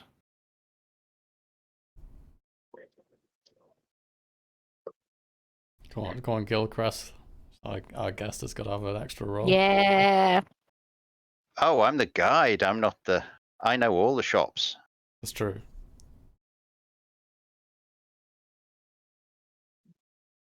I could just lead you to Billy. whichever I would find most amusing. Kirsty, do you want to Yeah. roll? Or okay, I'll do it. No, you're fine too. 63. Right in the middle. Hey. Just sent you a message there, Greg, in Roll20. Okay, 63.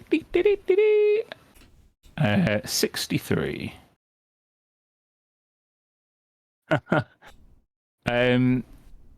Oh, no, hold on. That's the wrong one. Okay. With a 63, there is another elf. They look quite young, and they are presiding over a vast array of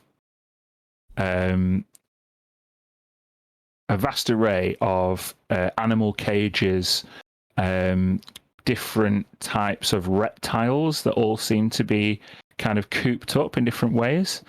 One of them steps forward with like a lantern type cage with like a really long green grass snake. And it seems immediately drawn to Jacob. Ah, he seems to like you, yes?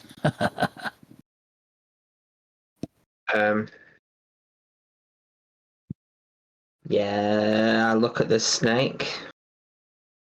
This is the first snake I will have seen since I came back. Mhm. So I'm just looking to see whether I can do a thing. So I've got that. Be a free cantrip, or Yeah, it is. It's a free spell, Mhm. first level. And yeah, Go on, Jacob will cast it. hold that. Yeah, Jacob will hold out a. Oh,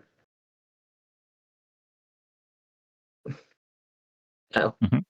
that displayed weird for me. But yeah, he'll hold out a morsel of. A little morsel of meat from a pouch as he casts Animal Friendship.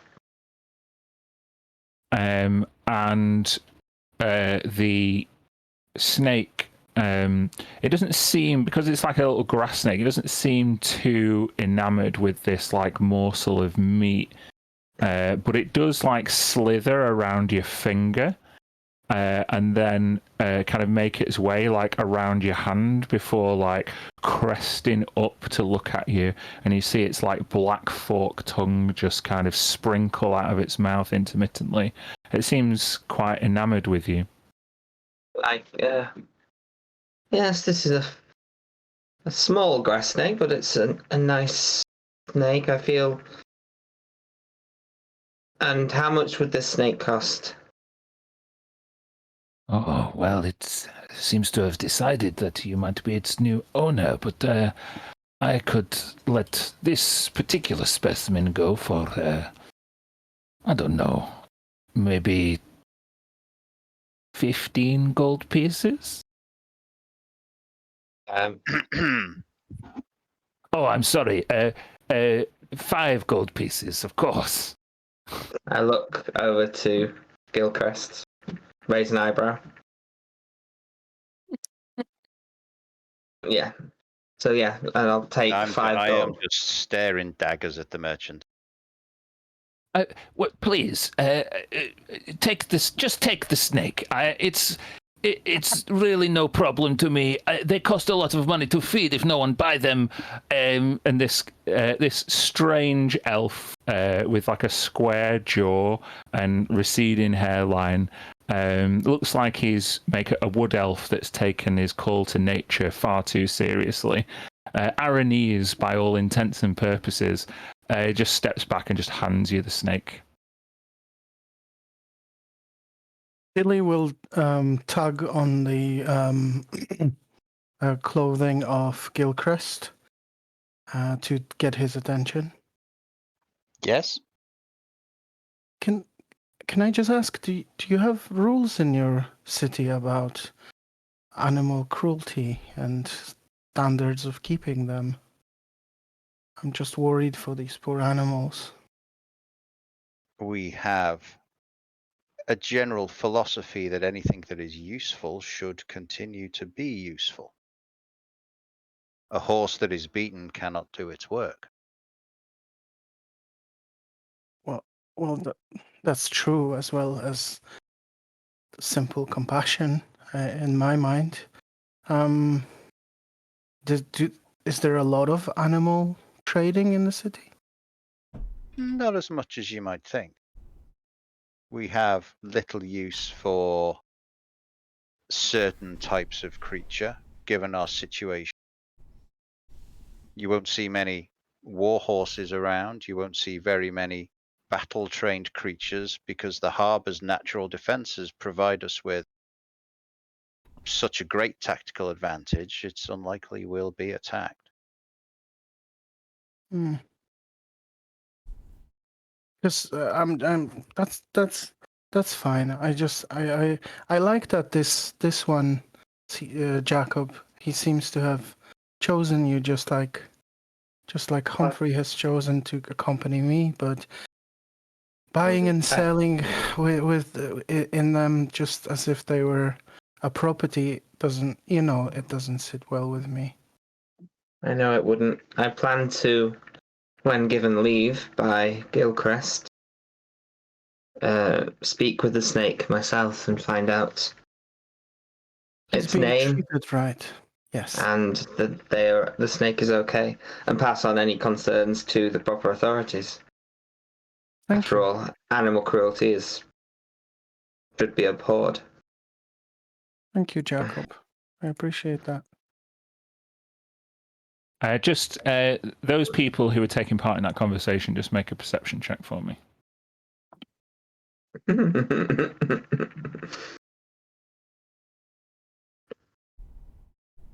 Okay. Tilly, as the street vendor goes back to his work, you just hear him mutter under his breath, "Oh, everybody cares about the animals, but nobody cares about the seller. Oh, I have to make a living as well. What if I starve to death? Nobody cares about me." She scoffs at that and just says, "There shouldn't be any profit made out of the trading." But I understand people have different views on this. But thank you for Jacob. Thank you for I mean, you seem, you obviously are very different right now, and somehow I feel you're closer to nature. I'm not sure why I've got this feeling. Do you feel that? I do. I feel that since the changes at the temple, I feel more connected. I feel that I'm a closer part of this world than I ever felt before, and that this body is a Jacob I could have been had I made different choices. She smiles wildly, and just quickly asks Gilchrist, is there a blacksmith on this market, or maybe somewhere else I could go see later? There are blacksmiths in the city. There are many blacksmiths in the city. What is it that you require? I need a specific item made. a sickle for my ritual, but it has to be made out of gold. Fell Iron Forge may be able to assist. They do some of the best work in the city. They're not cheap. And the owner is a little eccentric. Sounds like somebody really worth meeting. I find craftsmen, true master craftsmen, are often slightly eccentric. Thank you for this information. I appreciate it. Well, and at this point, I'm just going to start looking back over the shoulders to see if the guard I sent to meet the corporal and the chief historian is on their way back. Yes, a trumpeter accompanies the Lindarin Savori. This looks slightly older than Gilcrest. Long dark hair. She has a kind of a long nose and other kind of pointed, severe features, with small spectacles perched at the end of this nose, and she always carries a few tomes and scrolls with her. The guard captain also, the corporal comes back with another senior Dragonsbane guard. This one is a female of a similar age to Tisha.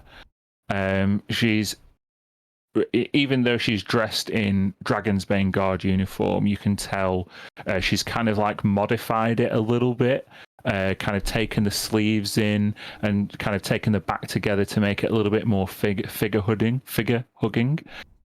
She's beautiful. She kind of has like a pink tint to her hair, and kind of flanking Lindarin. And as the trumpeter finishes, Tisha, you can see her giving you more than a stare. She's leering at you in semi-disbelief. I'll step forward. May I introduce my half-sister, Lindarin, chief historian at the Halls of Valor? And That's Lady forward. Mantinet. May I introduce you to your cousin, Amarith Estefax?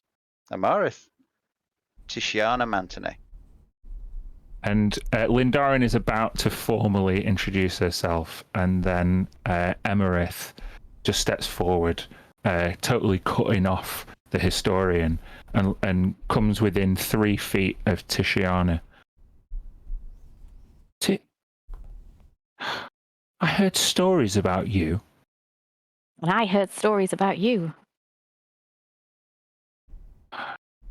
Your grandparents, Yes. they are renowned arcane practitioners, truly brilliant people, and you had the privilege of studying under them in complete isolation in Inelian? Yeah. Yeah, that's right. I learned a lot about arcane stuff, fire stuff with them, and a lot about them. Honestly, you're like my parents, like the whole Estefax side of the family holds your grandparents in extreme regard. My mother is called Tiriana, and I'm pretty sure that your mum and dad and my mum and dad just got on so well. I just heard so many stories. I feel like we're sisters. I know we're cousins, but it feels like I feel like I've known you my whole life. Oh, I mean, this is a shock. I didn't expect to see family today, and you know, we need to catch up. I think, you know, let's maybe we can grab some time. She just without waiting to see whether it's appropriate or not, she just throws both her arms around you and gives you like a really big hug. Oh, okay. Hi. And Tisha's like in her head, like not trusting any family members anymore. But yeah, great, excellent. Hi, yeah. Oh, I've got a present for you. Yeah. Hi. The older elf kind of speaks up, this historian with the glasses. Gil's been whispering in her ear throughout the entirety of this. Mm-hmm. Saying? Briefing, Mm-hmm. telling them everything that's been going on, bit about the dynamics among the group and the facts of what Jacob's claiming to be. Good afternoon, Gilcrest and Emerith. If you would please maintain your candor in front of our guests. There are some extraordinary claims being bandied about of our fair domain, and it is not without due diligence that we shall process them to see how genuine they are. And she kind of looks down her glasses at you, Jacob. A gesture for the guards to form up. Ask away. I hold no secrets from my family. If I may, Lindar, and this may not be the place. And she clutches her tome and nods deferentially to you. I believe Aunt Jadena would be most interested in this conversation as well, and I see no reason to hold it twice. Fairly well. Is Madame Savory expecting us? Messages have been sent. We observed the ship well before it arrived in harbour, and there were scrying attempts made upon it. You know how difficult she can be and how loaded her calendar usually is.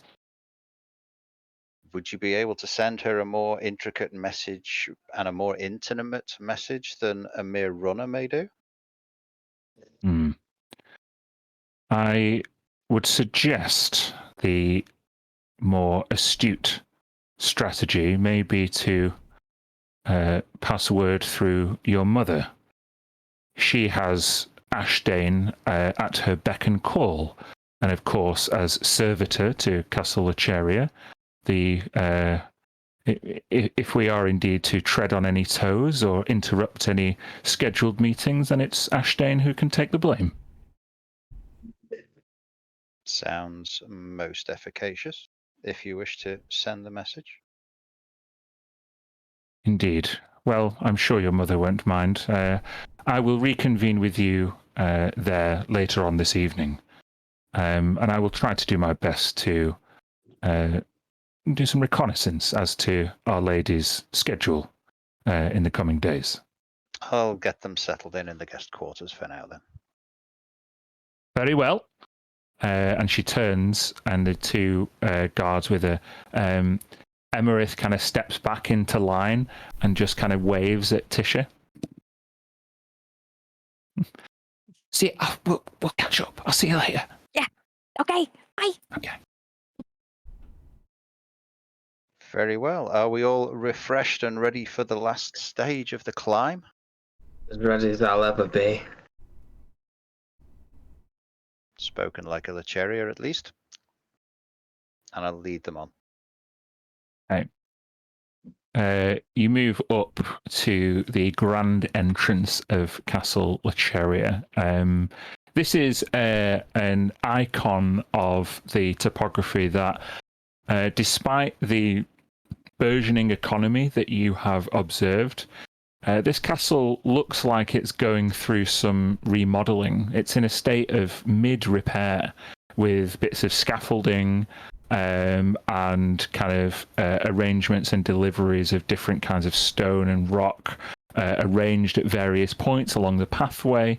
You see a couple of gnomes kind of on a lunch break, smoking a pipe, leaning against a palm tree, and as soon as they see sight of Gilcrest and the rest of you, they kind of back themselves down and rush back to man their tools. At the Just jump in there, sorry, just a second. She speaks Gnomish, just to say, she's just saying hello. in Gnomish. Yes. Oh, hello, young miss. Good day. That was all. Good day. Very well. And you get to the grand entrance, and there are these two massive brass handles and kind of two slits closed currently in the doorway. Either this would signal that there is something important going on, or the castle is locked down. What do any of you wish to do at this point?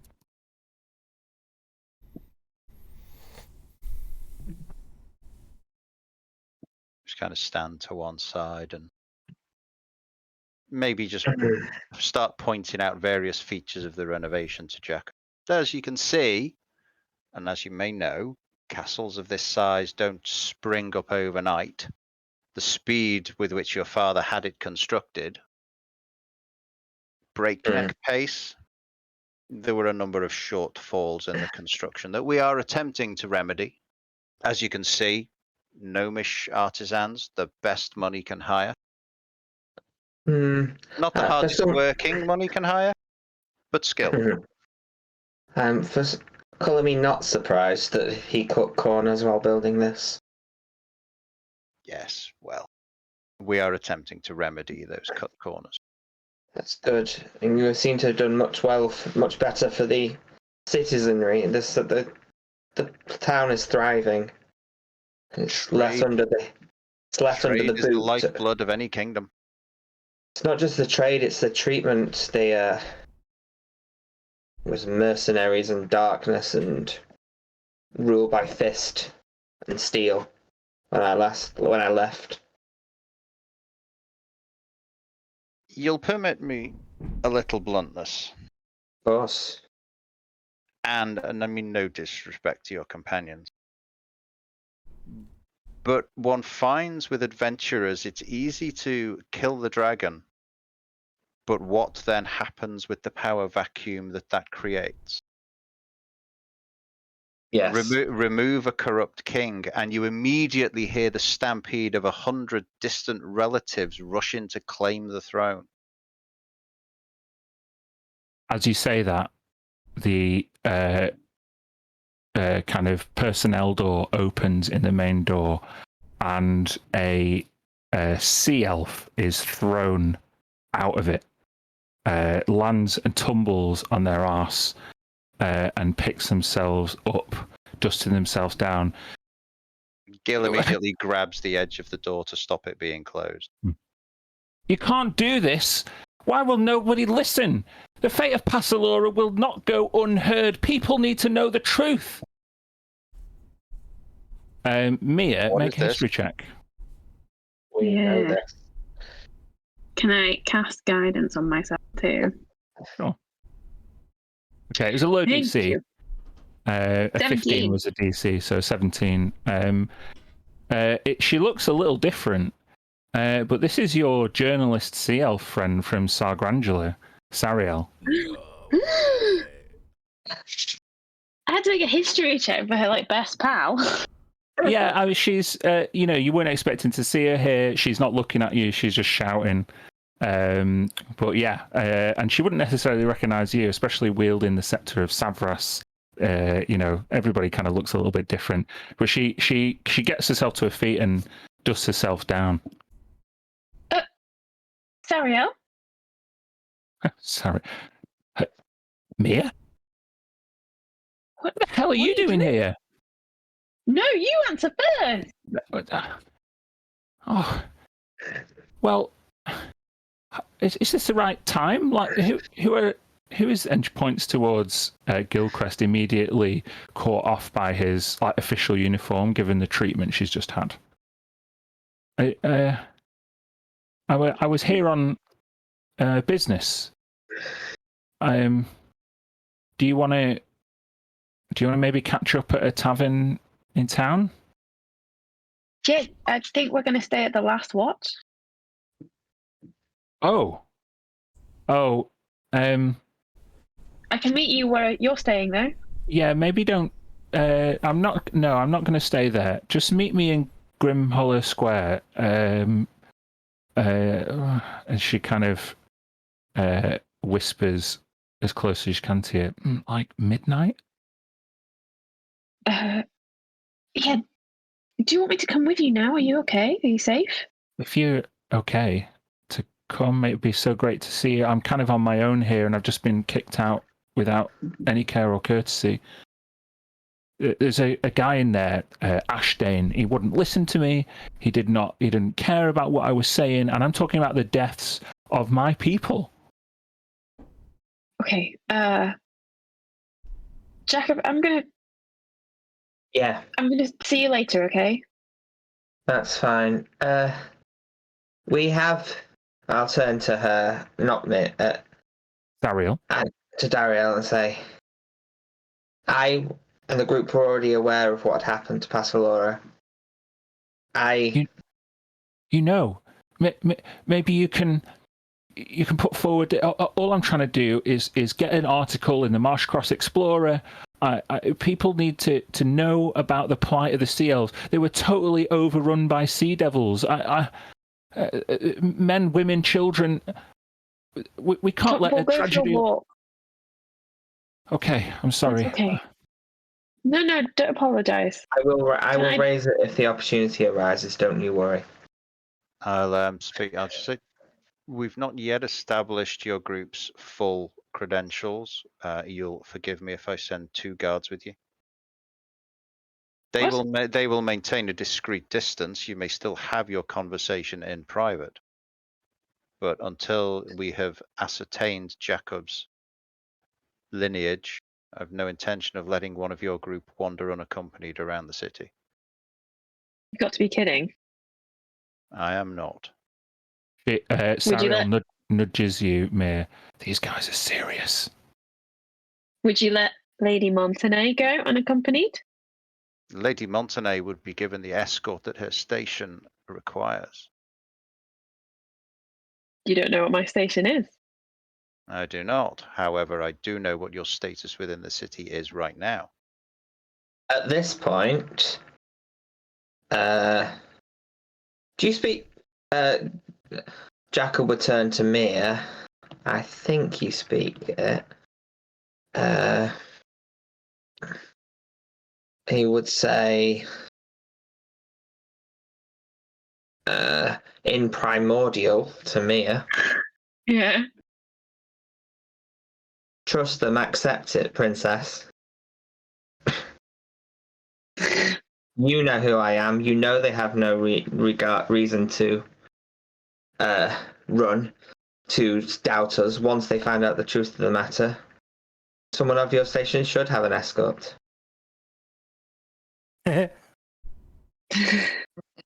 Fucking hell. He just wants to know what you're talking about. I guess if you're talking to each other, you wouldn't necessarily know that you'd cast it either. Yeah. Tisha speaks primordial and says to Mia and jumps in and goes, I could go with you. No, it's fine. Tisha, this is Sariel. Sariel, this is Tisha. Sariel we'll in accept your primordial lackey. says hello. Good day. What is going on, Smoke? None of you have heard Jacob speak primordial before either. They're all speaking gibberish. Nor Tisha, to be fair. Interesting. It just sounds like that person in the bar who gets to the bottom of the glass of Coke and starts crunching the ice cubes. It's a grinding sound, isn't it? She'll turn to Gil, and still in primordial, having recognised tongues. She'll go, fine, we'll accept your accompaniment, but tell them to keep their distance. I'll know if they don't. You are an escort. You are not a prison guard. Right you are, sir.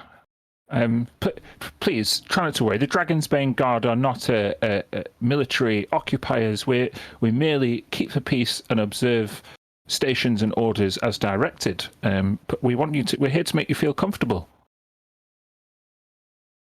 Sure. comfortable. It's very normal to go for a walk with your pal and be followed. We'll keep our distance. Fine. And I'll wave to the gang and go off with Sariel. See you later. Stay safe. Shall we, seeing as Gil is still holding the door open, shall we do that bit and we'll catch up with Mia and Sariel shortly? Yeah. Yeah. Okay. Well, it would simply be arranging for the remainder of the party to be escorted to the guest quarters until such time as Jadena and Lindarin are able to receive them together. As you hold the door open, you cast tongues and you finish off the conversation, you turn round and the unmistakable figure of Jeffrey Ashdane, Jacob, this person is your mentor who educated you away from your father's gaze with a stern hand. That stern hand has not wavered in its resolve in your years-long absence, and in anything, he's grown more miserly and cantankerous in the years gone by. He stoops his head out of the servitor entrance and steps out very deliberately. He wears a long waistcoat that flows down past his waist that is like crushed purple velvet. He has a platinum pocket watch tucked in to the pocket, long cotton sleeves, cuffed precisely with platinum cufflinks at the end, and this kind of Sam Elliott style mustache that goes over his top lip and curls down at the bottom, slicked back hair that recedes from dark into grey, and a kind of a red bulbous nose that gives you a hint that he's partial to more than the occasional nightcap. He steps out. Well, another unscheduled visitation, is it? This one claims to be your former ward. Jacob the Cherry, another pretender, is it? Come here, let me have a look at you. I walk over, but with quite a heavy, but looking down. This is a guy I used to fear. You certainly carry yourself with the same lack of confidence and fear. But you look different. I remember the sting of your hand, Master. Make a persuasion check, Jacob.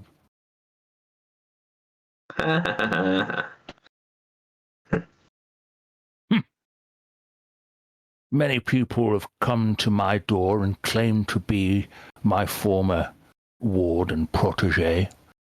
Ever since Gideon left, there's been all kinds of claims and people reaching above their station to try and occupy this fair castle.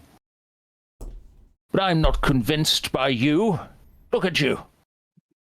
You're more snake than man. Do you have any proof?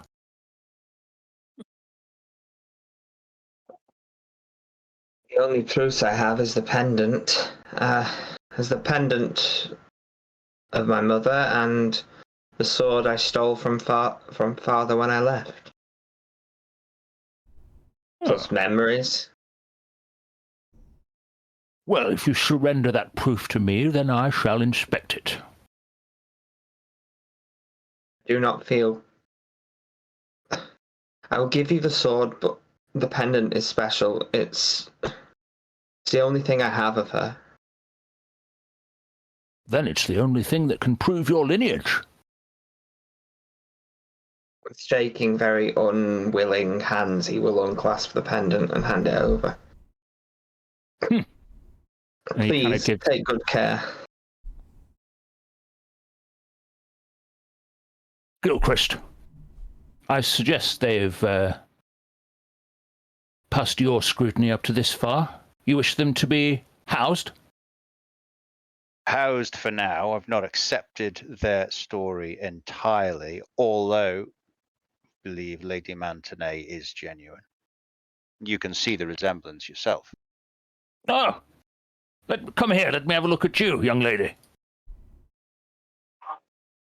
Okay. Hiya. Ah, yes. That is a Montanay. We used to get Nynthalor and Selphia come and visit us in the summertime. Good. Hmm. You were, Excellent. you didn't know them very well, did you? No, I did not. No. No. I think one of you, either you or your sister, came unexpectedly. I can't remember which one it was. She has her mother's eyes. Indeed. Well, you're most welcome. The elves indeed have been very kind, and Lady Judenna will make sure you receive every comfort.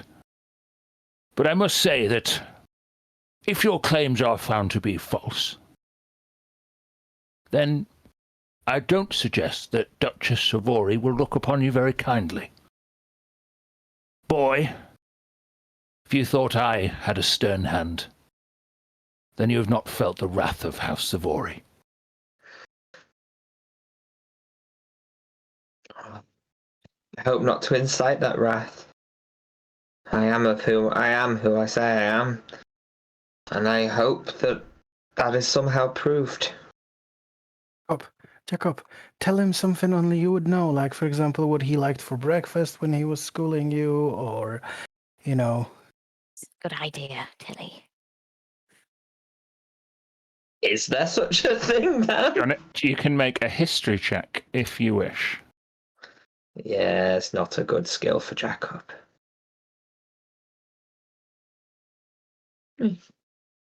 14.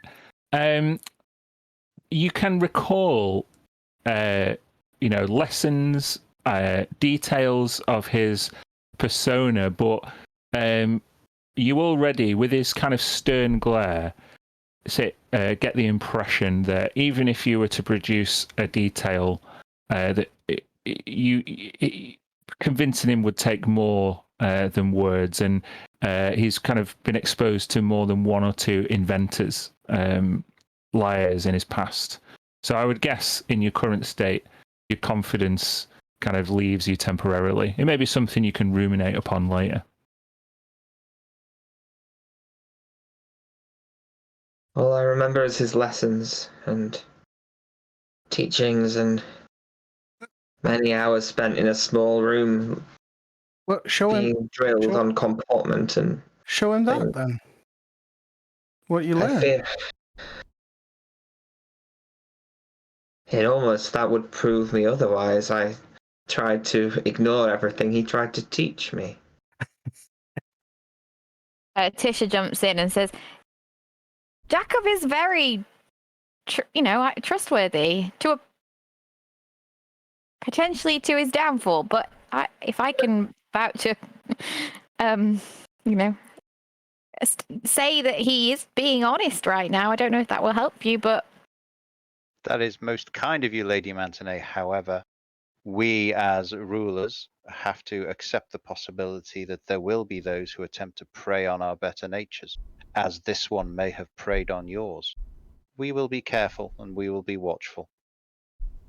I have no desire to take over this castle. I have no desire to rule the city. I ran away for a reason. The only thing I came here to seek was news of my mother. I have a home. This group is my family now, and we live over in Silvercrest and are chosen of Silvercrest. I do not wish to Silvercrest, rule you say? Westtown. Indeed. Your father sailed away from Silvercrest and found his fortune and glory far from it. You could yet do the same, if you are indeed who you say you are. Did you just make an insight check there, Greg? Oh, yes. What? On the statement that Jacob has no wish to rule the city.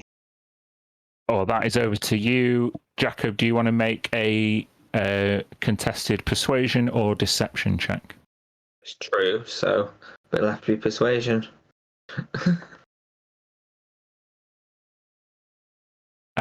You, Gilcrest, are not persuaded that he's telling the truth. Well, be that as it may, this can all wait until a Lady Lindarin and a Lady Jidena are available. So let's get you settled in for now. And I would arrange for standard guest quarters for everyone except Tisha, who would get the upgraded family suite. Nice. You would see Freddie kind of like, as the kind of the servants like lead Tisha off into like a separate direction. He's like, I can assure you the human is with Lady Mantonay. and he wipes his brow and fastens his wedding ring tightly around his finger and stays close to Tishiana. He grips his hand and like holds it tightly, but also says, "Oh, but I don't really want to. I want to be with my group." They will be informed as to where you are. They will be only a floor below you, Lady Mantonay. And you have a balcony.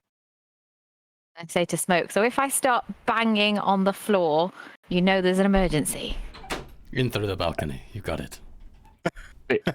The servants request, or they stand to attention in front of Ashdane, and he says, "You will, of course, surrender your weapons."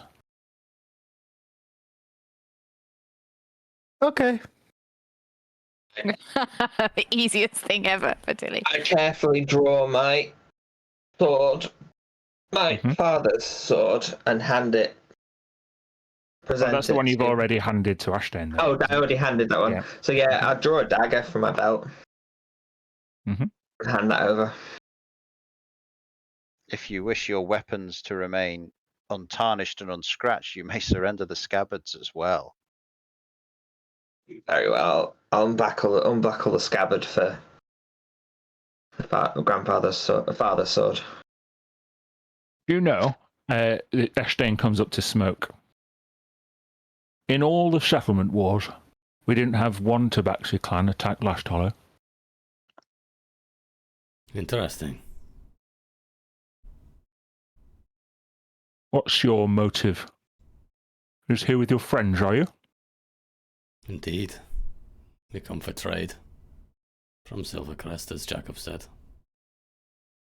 Trade, money! Now, well, money talks. I would lead with that if you do meet with Duchess Savory. Certainly it's been our prime concern, picking Last Hollow up off its feet. I was the one who called the Savory family in once Mr. Lecheria found himself in a dark place. Ashdown, what happened to him? He was never like that. He was strong to the point of unresisting. I don't wish to disclose any more, in case you're not who you say you are. But if you are Jacob Lecheria, I'll more than happy regale you with the tales of how your disappearance brought a loving and genuine parent to consider giving up everything. And with that, he about faces and storms off. He's Oh, quite that was spry intense. for a 78-year-old, isn't he? That man will be spry until the day he goes. He's too stubborn for anything else. He seemed nice. We'll see you to your guest quarters. Thank you. With that, I will catch up with Sariel and Mia. Yep. Yo.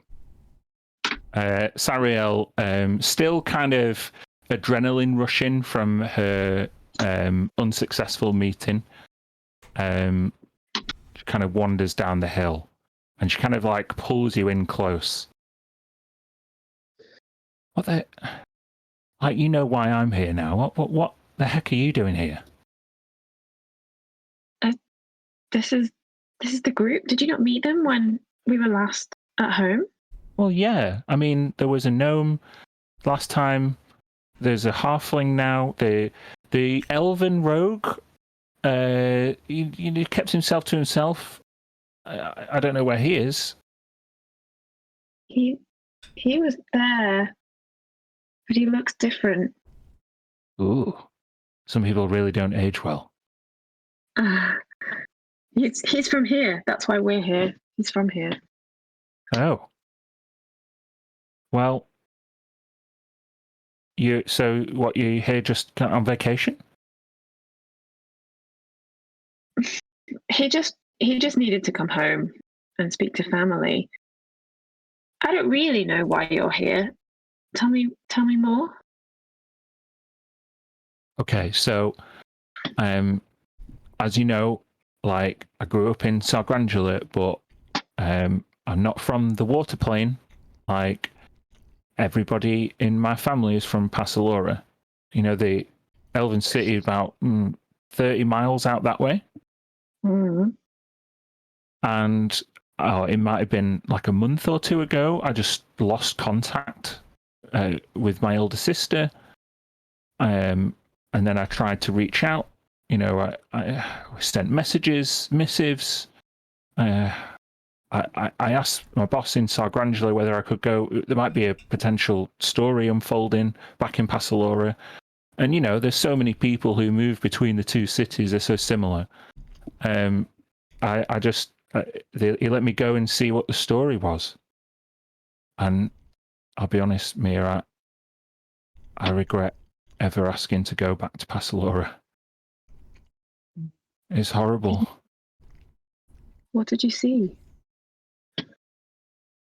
I saw bodies ripped limb from limb. I saw tentacles sprouting from husks of people I used to know. I saw monuments to Cerulea erected in some sort of perverse honouring of blood and black ichor. The whole city was devastated. I didn't find anybody alive. And with that, she breaks down and starts crying. I'll stop and sit her down. Just wherever we are. Yeah, say at the And bottom let her of do a the big cry. ascent to the castle. Yeah. I'm sorry. It's been so long since we've seen each other. I don't mean to pour this all on you. But people need to know about it. So are you here for your family or for your work? Both. And Like- did you find anything of your family?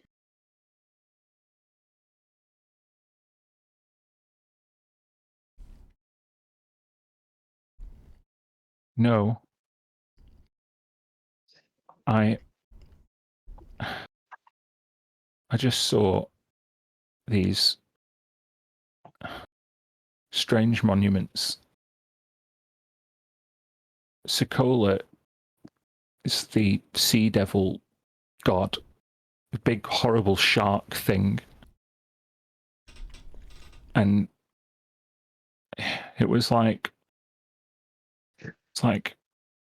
Umberlee and Cerulea symbology overlaid on each other, a shark coming out of two parting waves, but black and corrupted in some way. An unholy union that resulted in the destruction of Passalora. That's all I could really ascertain, but if there are clerics to Umberlee or on the material plane, then they should know and they should be able to help. They should be able to tell me what happened. They should be able to spread the word and warn people not to go to Passalora. I came here because there's a newspaper on the material plane published here. the Marsh Cross Explorer, and I thought it'd be the best way to get the word out. Oh. So it might be interesting to see Passalora now. When did you go? Oh, 4 or 5 days ago I was there. And it was like that? Yeah. Completely deserted, derelict, as if an entire occupying force had moved on. I wonder where that force is now. So we just fought something and got rid of it that we believe had affected Passpora, that had the same sort of black tentacles, necrotic, awful energy that you describe. And I think he's responsible, but he's gone. He was gone a 10-day ago. Are you sure? Pretty sure. Why? Did you see anything of Cerulea? Sea devils or a shark person? No. Well, then you need to tell your story. Could I interview you about this encounter? I don't really want that. But what? I don't understand. People need to know the truth. If you've helped people, then people need to know that they're safe. Maybe people could return to Passalora if they manage to escape. Maybe, but there's maybe other ways to get the word out. Well, I'm open to ideas. Look at you now. You're carrying yourself with so much more caution. And what is that scepter? I just pick up things. You know, I'm part of the KMF. You know, it's my duty to find, protect magical items. You look like it's the super KMF right now. Thanks. I don't get it. Like, you coming home with your friend because he just needs to come home, but you won't let me tell the story about the complete desolation of my home. I didn't say anything about not letting you do anything. I just don't want to be interviewed.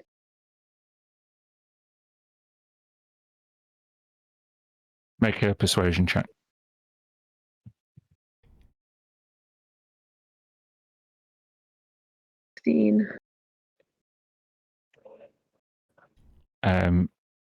She furrows her brow and she seems to stifle an immediate reaction. Can I make an insight check on that reaction? Yeah. Oof. Sariel is gutted. She,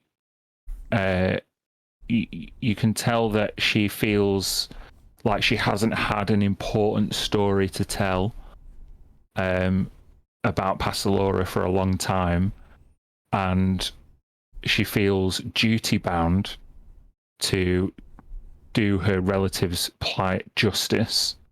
Mm-hmm. But she also knows that it's not your fault, and she doesn't want to lash out at you or risk your friendship. She's just very frustrated at you. And so why are you here? Why Last Hollow? Why that man? Well, the Marsh Cross Explorer wouldn't publish any story or scoop without the express permission of the head of state. I mean, what kind of journalism is that? I don't know. It's a huge a huge vehicle for information. It goes right across the Elven Peninsula, and these are some of the most wisest and learned people and supposedly civilized across the whole Isles. If these people won't listen, then it might be Sargrangula next. No. So do you think whatever we fought has possession of Cerulea? Well, you've seen now, it corrupted my kin, my family. Is it possible that a god could be corrupted?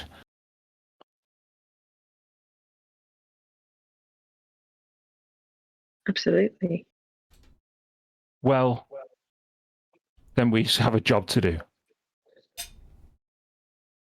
Are you here with anyone? Is there anyone traveling with you? No, I'm here by myself. My first port of call, the rift landed me back near Silvercrest. But then I was able to basically bum a ride here and there. I dropped in on Valzax. He wanted to come, but we weren't sure what we were heading into, and he said that the KMF were pretty short-handed while you were away. Yeah. What? I don't think I can be interviewed. I don't think I'd be any good, but what can I do to help? Or you could... I don't know. Well, I haven't got the full facts of the story, and my boss won't publish anything in Sargrangula until my journalistic integrity is maintained. But I know I'm right, and I know what I saw. If you can maybe get Arul to bend the rules a little bit, maybe help me publish a story without my boss's consent. I think time's of the essence. If you were there and you won't let me interview you, then how am I going to get all the facts? We just need to get a warning out there. I think that's all I'm going to have to do. You don't even have the facts even if you did interview me, because I don't know everything. But you fought something that corrupted things.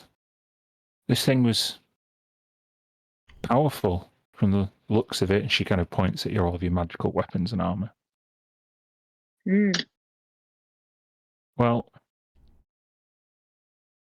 if you won't let me interview you, maybe at some point in the immediate future, you could come with me and we can investigate Passalora together. I'd have to talk to my friends, but yeah, I don't want you to go alone, and I think I could help. Okay.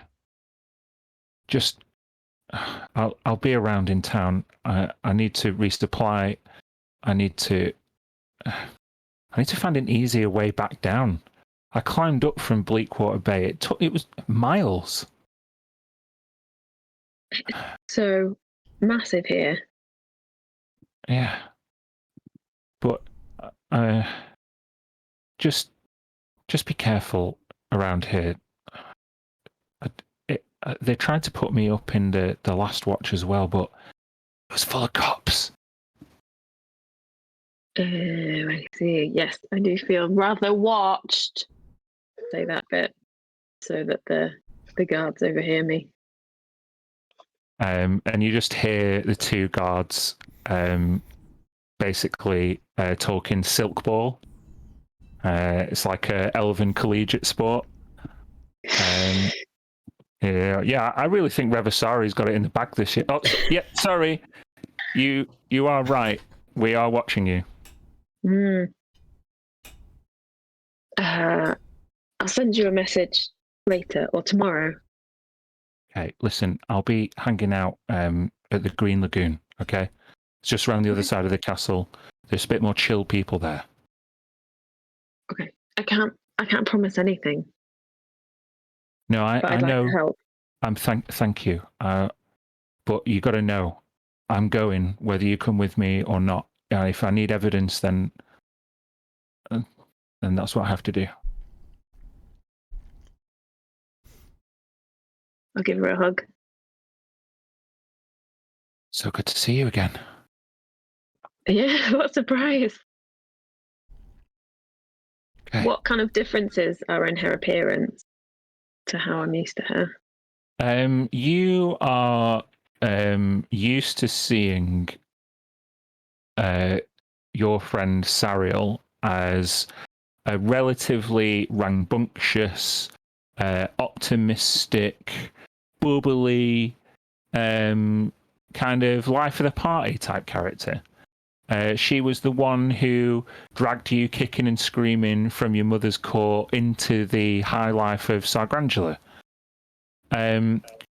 She looks like she has not eaten or slept well for a number of weeks, and a wheeze on her breath, and a greyness to her skin. I mean, make it well with that previous insight check, which you can keep now. She may have developed some kind of like habitual coping mechanism. She's not looking well. Okay. As we part, I'll push a couple of rations into her hands and go, eat this. Sorry, it's not much. Oh, no way. Thank you. I'll definitely eat these. And she puts them into her top pocket. I'll see you at the Green Lagoon, hopefully. And yeah, you part ways.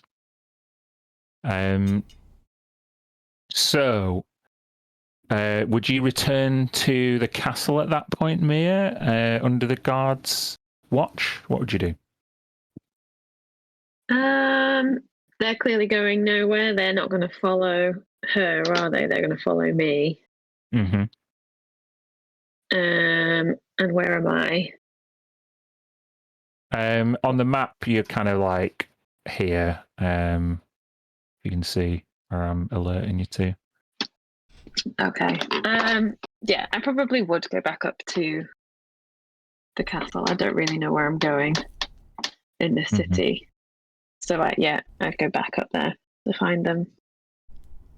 The guards would escort you way up the hill to Castle Lecheria. They're both young elven lads. Cleanly pressed uniforms. Clearly, lots of interest outside the castle guard. One of them just says to you, like, "Excuse me, miss. Yeah. My friend here was wondering. You're not a sea elf, are you? No. Because you look different to that other one. Yes. Well, if you don't mind me saying, what's your lineage? Lineage. Yeah, you know, I'm what house do you come from? What? My surname is Tahaninishan.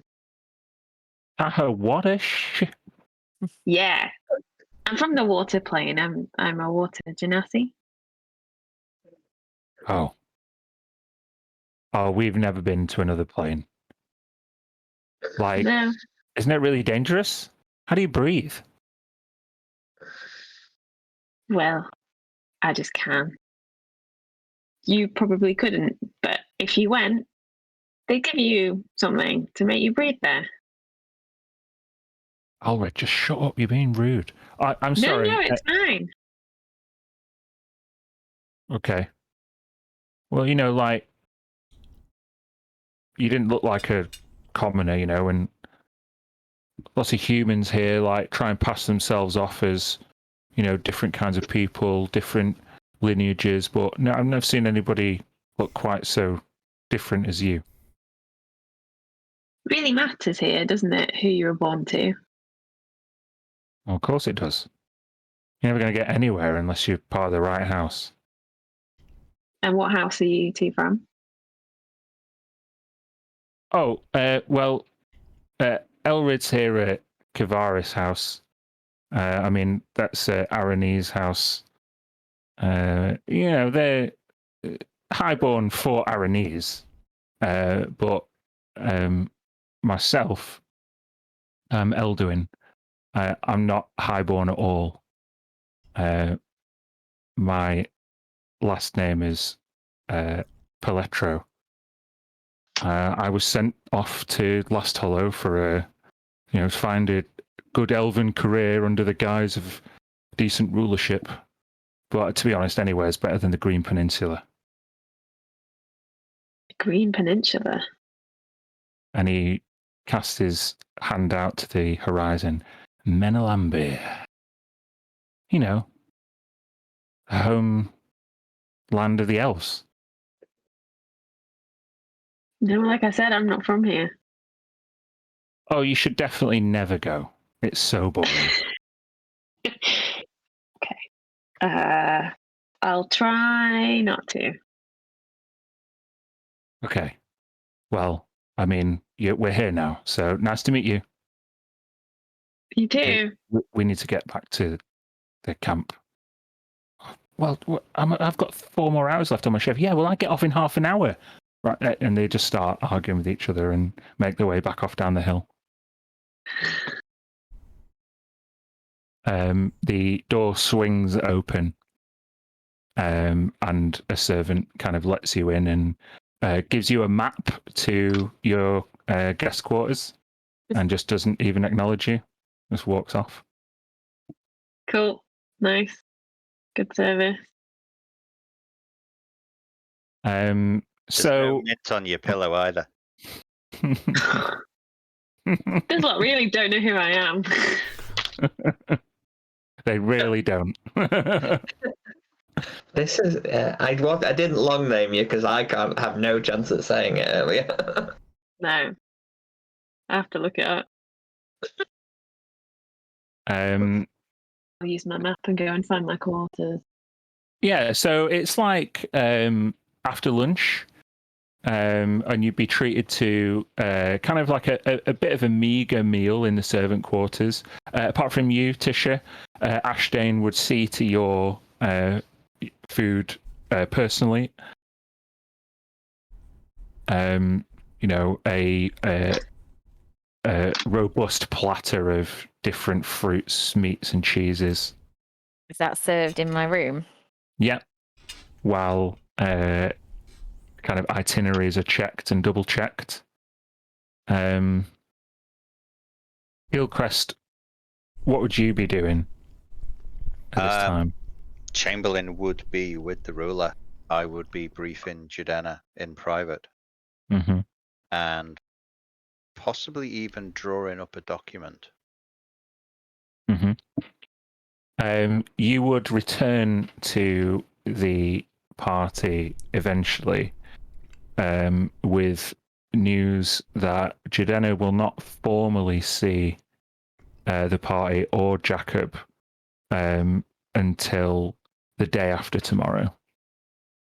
This, to you, will give you enough time to explore the motivations of the group and any more evidence of Jacob's lineage that you can explore.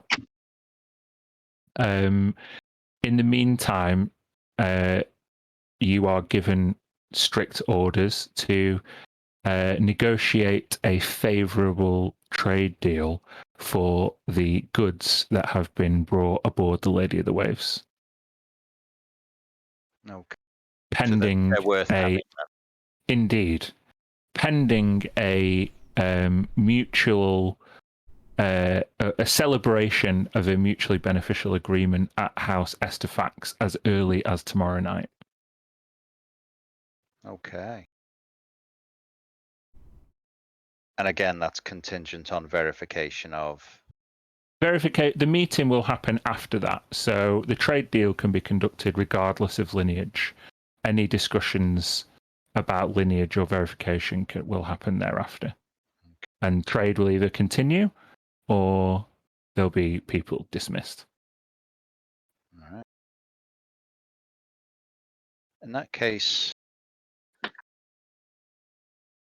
I mean, it would be probably mid to late afternoon, 3:30, 4-ish.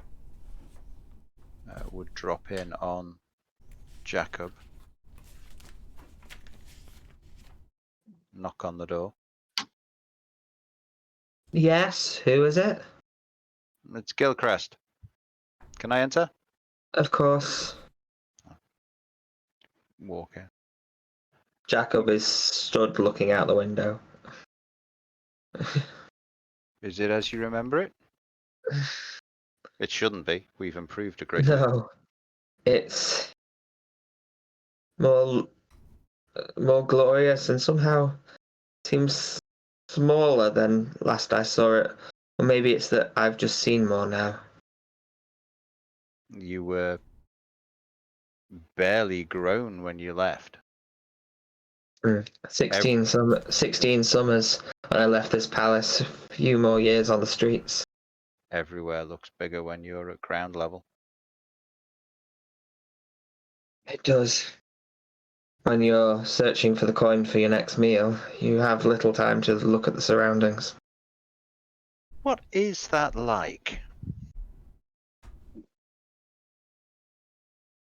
You ever missed a meal? Or two? Or fasted for a day for Lathander's blessing? Or Can't say that I have, no. A number of the family may have been punished in a similar way. The triplets certainly have, but you probably haven't met them yet. I met very few, very little, if all. I don't think I recall meeting a single one of my elvish brethren. Father did. The elvish side of my family was closed off to me. I was to be a good little lord, a good earl, ready to take the leadership. I chafed under every minute of it. But no, sitting on the streets with a gnawing hunger, never knowing where your next meal is going to, you at once feel so alive and also so scared all the time that every meal might be your last. I see. And is that what brought you to trade, or is that just a side effect of the adventuring life? Definitely a side effect. I left Last Hollow in the company of an old elven ranger. He travelled and we settled over not far from Silvercrest. I stayed with him until he passed and went down to Maloon to search my fortune and bumped into, well, some of this group, and I've been with them ever since. How do you come to be with a distant relative purely by what seems to be happenstance? I have no idea. I didn't even know my relatives. As I said, Father barely spoke of them. I visited Maloon. I've spoke and been given jobs by the satrap of Maloon without even knowing his lineage. And then we found ourselves on Ainilian through well, would you believe we were on a flying ship that broke up in the air? That sounds like quite the feat to survive. Oh, it was only down to luck and the amazing abilities of my companions that we all survived. I was knocked unconscious by the fall. But we found ourselves on an alien and literally bumped into Tishiana. And we've travelled with her off and on ever since. Wow. It appears you may have returned a lost scion to the fold. Of course, when I met Tishiana, I didn't look like this. This is recent for me as well. I died. You died. Yes. I don't know if your network has told you of the rise of the temple just south of here in the Bight. Probably not. No, but if you give us a rough description, we do have people who can scry, or at least. And I'll describe the seamount to him. So it was a corrupted temple of Umberley, and there was a great evil within. Make a history check at advantage, Jacob.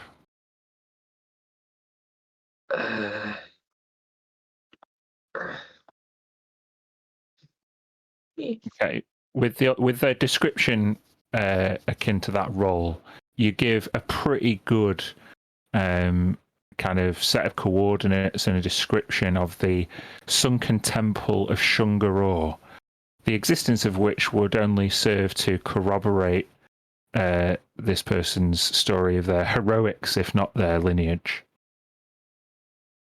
Something for you to investigate, perhaps. We fought there. We fought a great evil, and on exploring the temple, I was captured, and it felt like years in the abyss. And when I came back, when I went in there, when it happened, I was that similar, but without the scales or the fangs, or my eyes were bright green, but they weren't slitted. And I came back and I was like this. I was as shocked as you. Well, as shocked as the rest of my party. They would confirm that I didn't look like this up till recently. This evil that you fought and that you say corrupted your appearance. I don't know if it's the evil that corrupted my appearance, but he was a corrupted form, a corrupted deity from the abyss. I do not like his name, but it was Panaku. I see. Black tentacles and Sawagan. He led the army. His similar armies I think against. Gilcrest is trying to ask you a question. Right, go, son. He is, but at the same time, every time Jakob volunteers more information, he just patiently waits. Yeah. We've been in this situation before. Sorry.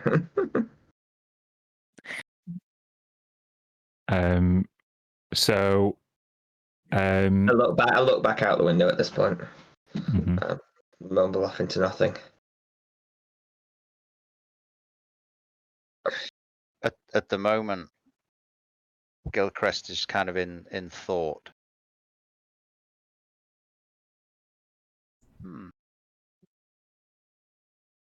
Speaking of waterborne events, commodities, goods, we've had your ship hold emptied. The goods have been inspected and brought up to the castle. We'd be prepared to make an offer for them. Would you be prepared to negotiate as a potential family member? Would you be authorized to negotiate on behalf of the rest of your group? I would not like to. That is not my skill set. Tishiana and Mia are more the. Mia is our quartermaster. She is in charge of all goods and commodities. And Tishiana is far more eloquent than me. I see. We have to accept our flaws as well as our strengths. Well, there is a ball at Estefax Manor tomorrow night. It is likely that we will be unable to verify your credentials until the following morning, so I can provisionally invite you all to the ball, and maybe before then, tomorrow, we can negotiate the deal. Something, a fair price for your cargo, and maybe a little more information as to this evil you fought. Would you say that this thing would likely be a threat to shipping? It would have been, but with thanks to some divine, literally divine magics, we have banished it back where it came from, although it almost cost our lives in the process. Banished but not destroyed. How do you destroy a god? I merely ask a question, cousin. I don't.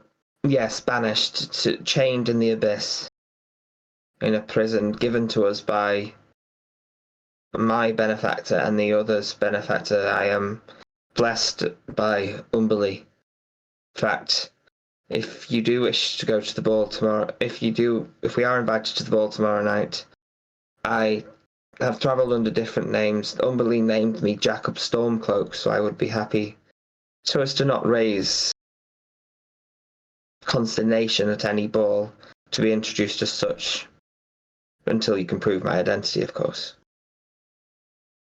That should assist in keeping the rumours to a minimum. Lady Montenay, however, has already been formally identified with many witnesses. Emerith is effusive and loud. I noticed. Tisha is a good close friend. She is one of a kind. Well, I imagine. And I can mention to the others of our group, Mia is of highborn in the water plane, and Smoke is a leader amongst his people. The fact that he is a tabaxi will cause concern regardless. As long as he doesn't start licking himself in public. What fur would he have left to lick? Yeah. No idea what He had a in public. I have no wish to see it, nor do I have any wish for any member of the families to see it. He would not do such a thing. He is of high renown amongst his people, and within Silvercrest he was honoured with a pin of Silvercrest after helping save the city. Not prone to coughing up hairballs in public, no? Definitely not. Very well. A servant at the doorway makes themselves known. Yes. My lord, Mr. Ashdane, under decree from her ladyship, says that now that we have the trade goods and the weapons of our new visitors, that they should be allowed freedom for the rest of the afternoon, returning to the castle under duress of curfew by midnight at the very latest. Did Her Grace say whether they were to be accompanied or not? Never mind. She said freedom of the castle. I understand. Very well. You'll forgive me, cousin. I'm going to go and brief the guards accordingly. You may wander as freely as you wish. However, I will request that you maintain the usual courtesies and not enter anybody's private chambers unbidden. So am I allowed into the city? There are some people I left behind.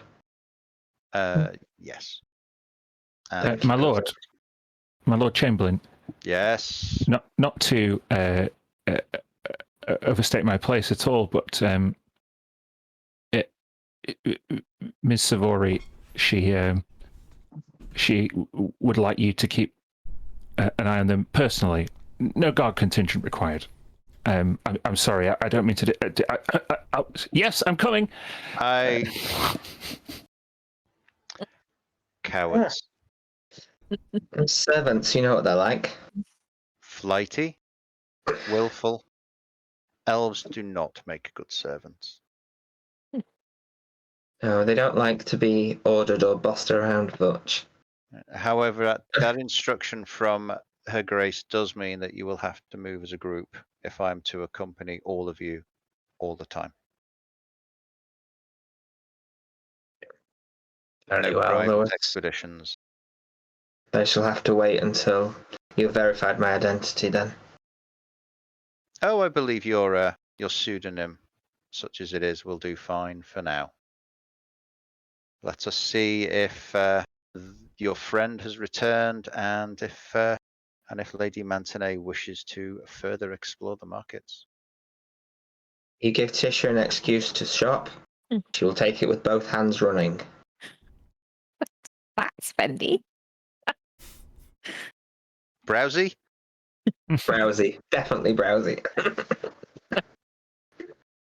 If there is anywhere, according to the legend, that you'd all like to go, there's not only the Last Watch Tavern, but one of the hottest places in town is the Gilded Scalds.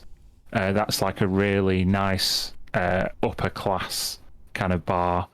But there's all kinds of different markets, different places. Someone was after a forge. There's a couple of different ones. So if there's anything anyone else would like to accomplish with the afternoon, where would your characters want to go? Before I guess Tisha and Freddie are in the room above. Can she have inquired for where Emerith might be located? Not doing anything with that now. Just wants to know where that person is. A servant would tell you that Emerith's headquarters or professional offices are in the Dragon's Bane camp, which is number 6 on the map, just by the river. Ooh. Near the big temple. Yep. That's all. Sorry, I've had this map for a while. If there was a quiet minute, Mia would tell probably just the Star Seekers about what Sariel said and about what she said about helping her too.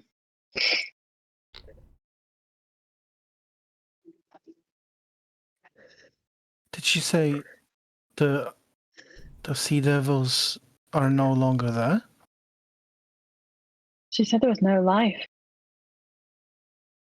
So they ran away after we defeated it, I guess. It's worrying, right? Where would they go? Yeah. Maybe after we've dealt with this here, we should. It is the domain of my patron. We should go check it out. Where did they come from in the first place? Do you know? Because that happened before I joined you. But They came through the portal beneath Storm Cradle, I believe, from the abyss. I'm wondering if they're not feeling safe anymore. Well, one would hope they try to escape rather than go on another pillage without direction.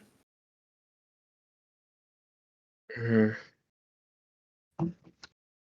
The only thing is, she seems very keen to go soon, and I don't know how long we need to be here. Go back to the city. She wants to go to Patalora. Is it underwater? And the sea elves there, do any survive? Not that she could find. Her family are from there. Well, I mean, if she goes back there, it's empty now, right? Well, why would she or why would we go there? Well, I would go there to help her. Sorry, to what? Just She wants. She's trying to investigate. She's a journalist, and I think really what she wants is some kind of closure but she's maybe masking it with this obsession that the world has to know what's happened. You think if we went, we could maybe look for traces of her family, see if we can find where they've gone? Maybe, Well, you maybe, said- but if you don't want to go, then I could just go.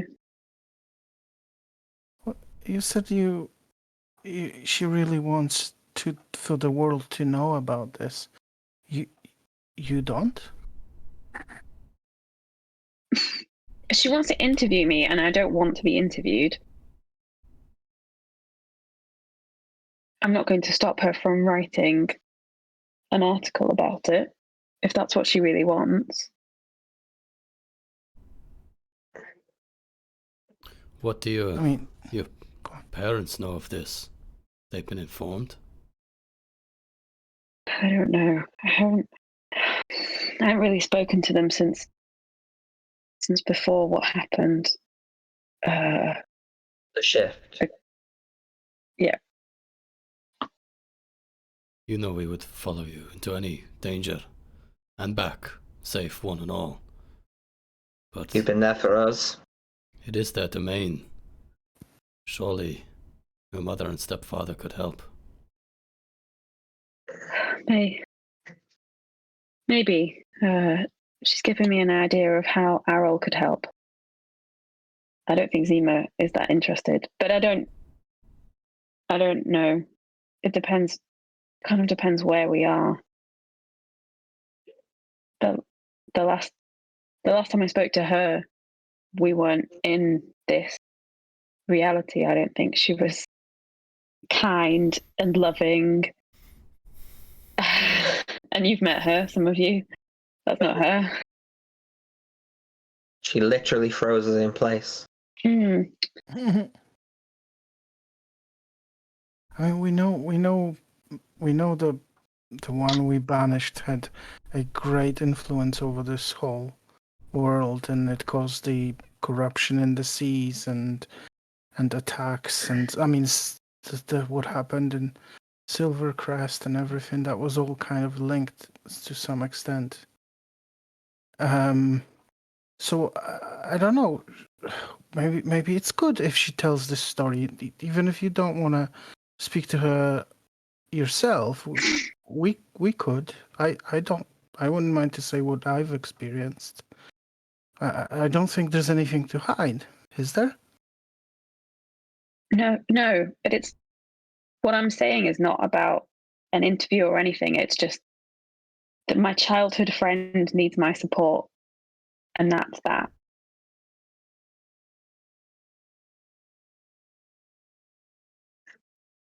There's a knock at the door. Where are we? I'll go and open it. Probably in in the quarters. Another Yes. servant. Ah, hello. Yes. There's an extra platter of food. Someone said there was a very large tabaxi who'd seemed to have eaten pretty much everything. Thank you very much. Put it on the table in here, please. Goodness, is that? Oh, he is. Hello, sir. Mr. Tabaxi. I'll stand up and stand very closely to them, so they have to look upwards, and offer out my hand and say, "Smoke." No, I couldn't possibly. What? You are huge. I've never seen a tabaxi before in my life, but do you know where you could impress yourself upon this town? That will be sufficient impertinence to the guests. Oh, Food and leave. Mr. Gilcrest, I'm sorry. I just wanted to mention about the fighting pits. I mean, they're drawing record crowds week on week. I'm very sorry. And then the servant goes, Gilcrest, you just can't get the staff. Do you know, there are days where I believe if I wasn't around here to stop them digging, there would be more pit than island. Yeah. So you mentioned before to me that about tomorrow evening. Would it behoove ourselves to go look for some more appropriate attire for such an event? Yes, I had not mentioned that to you. You are all invited to a ball at Equifax Manor tomorrow night. Oh, Should you wish to avail yourselves of what's in the market, tomorrow morning would be a very good time to do so. I figure a ball is not the sort of place to wear, well, our usual gear. Steal a piece of meat off the plate that the servant just brought and throw it to Humphrey. Say, a dog's invited. I can think of a few people I would like to see him take. Now, just because they're annoying doesn't mean they need to be fed to a dog, cousin. Or maybe if you Oh, not all of them. He's not. He doesn't eat people. But if you can Bits of arrange for people? some, I'm not asking him to eat a whole one. Well, I don't understand this change. You were so concerned about him going after and biting some random people, and now you're all in favor of it. Is it just specific people? Exactly, the right people. I'm sure Politics, I'm sure Jacob will explain to you. I'm sure if you find someone to take care of him for the evening, then that'll be fine for me to leave him here.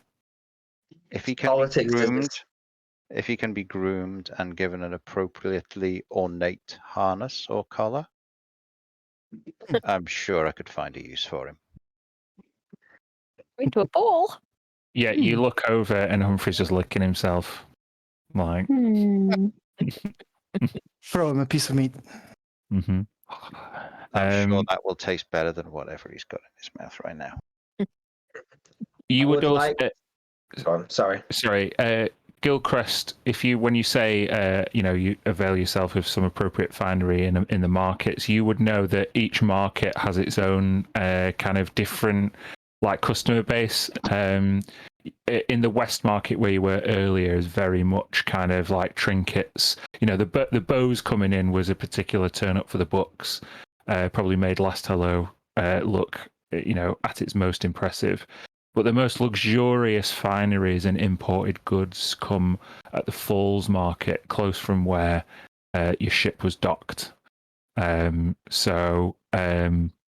would be, if you were looking for fineries, that's where you would go. But yeah, just to kind of add a little bit of colour.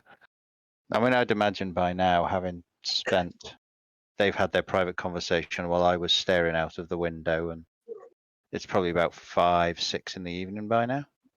Yeah, it's pushing on towards the evening. Yeah, maybe 5 o'clock could be there or thereabouts.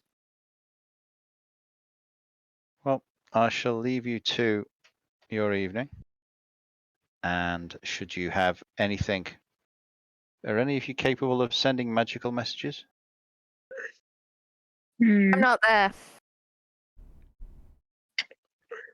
Well, you not? You can reach me if necessary.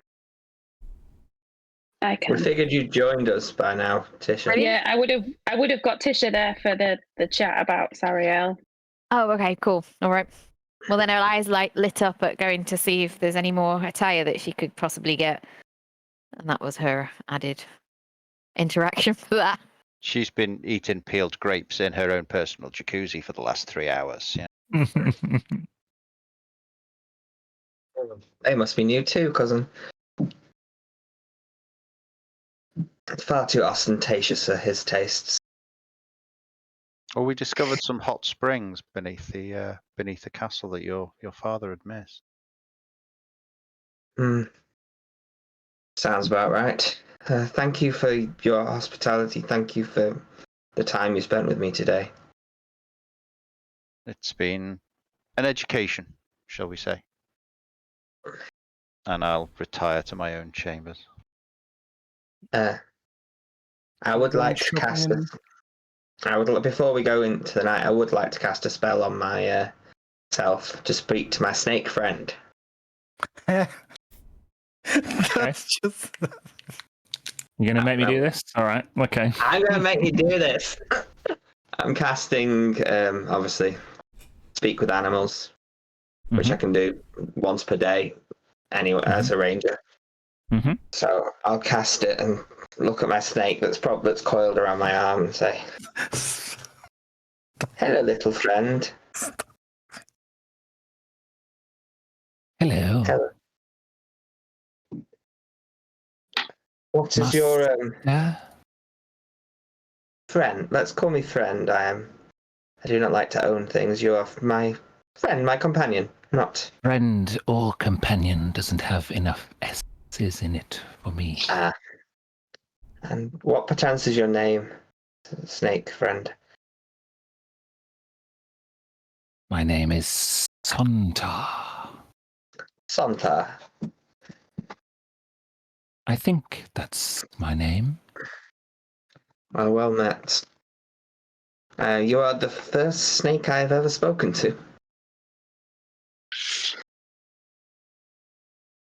But I felt a What connection. gives you the right to keep me in servitude? Nothing. If you wish to go, I can take you outside the city and let you go. You will But I can deliver provide you with me food. where I may, servant. You are inferior to me in every way. Except size. You're rather small. In fairness, your tail is broken in 2 pieces from his perspective.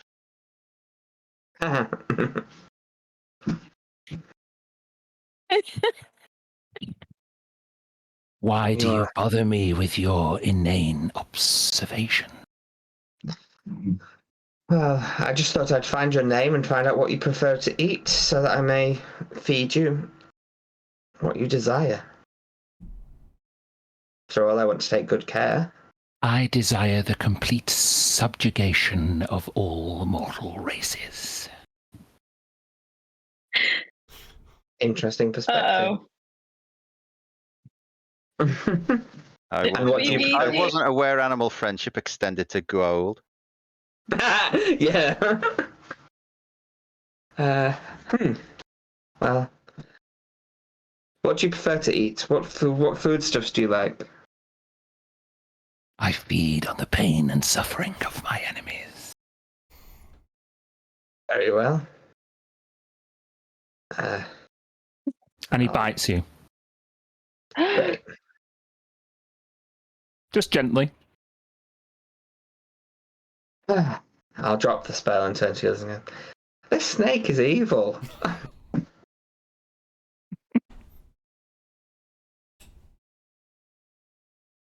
It says it's called Sontar, but wants to rule over all. Who are you talking to? Sorry. You lot. I've spoken to the rest of you. Oh, I dropped the spell.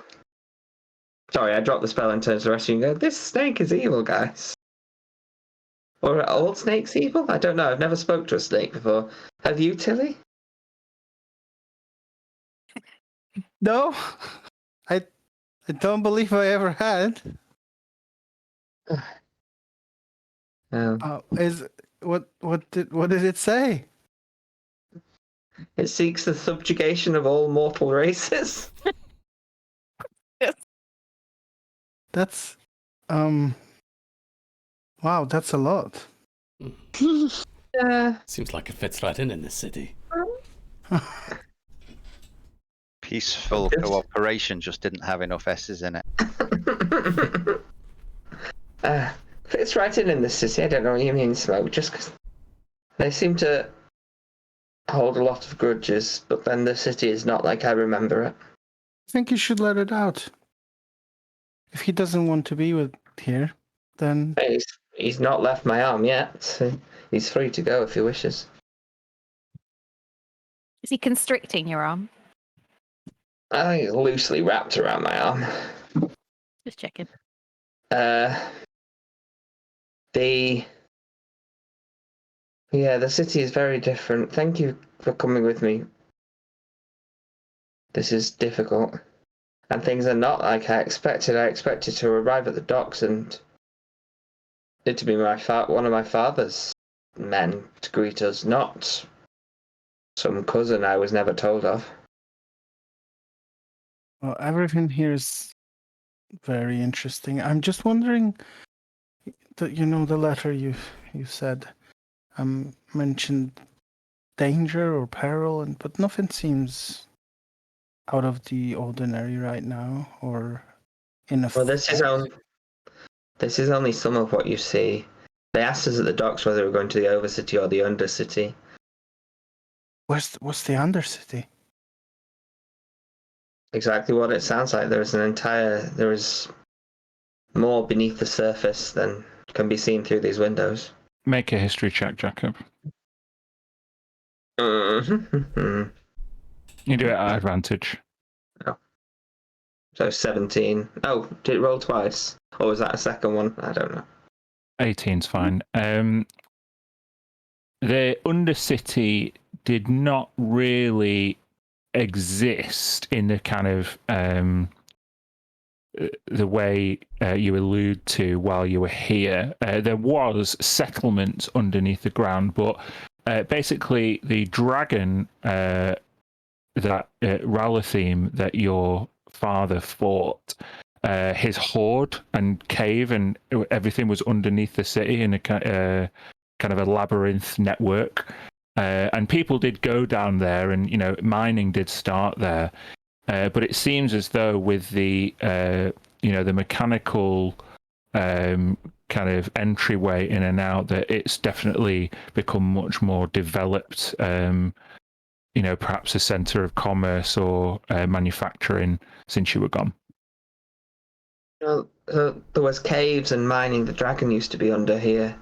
His hoard was under the city. There was never the cranes are new. There was docks down there before, but not the giant crane, and the entrance through the waterfall is new. So there's so much going on that we haven't seen. The city is very different. It was run down and many mercenaries and sellswords when I was last here. But I don't know. Maybe the problems are hidden. After all, we are guests and have only just arrived. But your continued companionship I'm very grateful. Thank you all.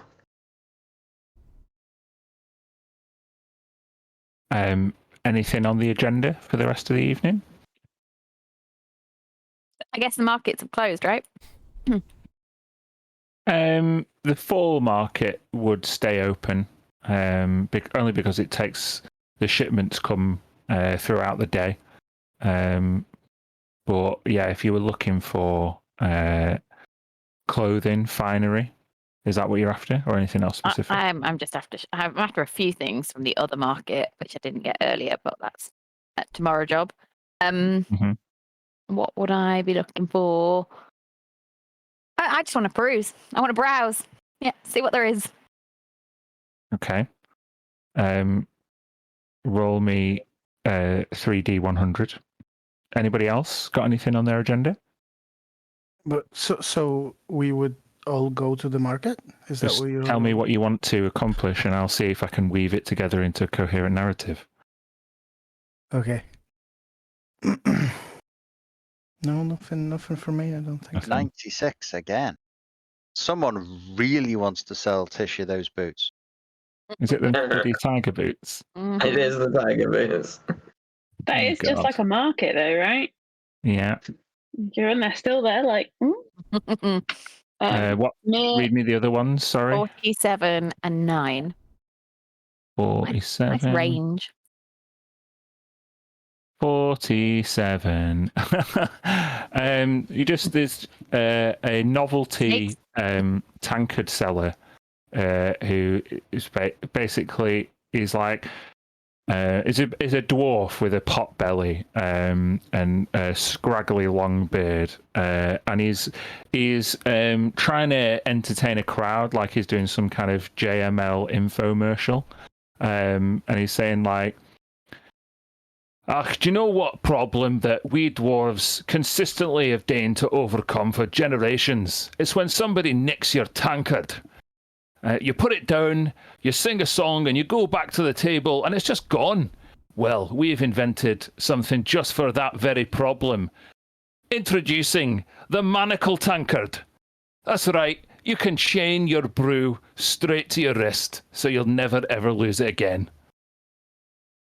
And a few people seem like they've been taken in by this pointless invention. If you buy one, we will engrave a second one for free.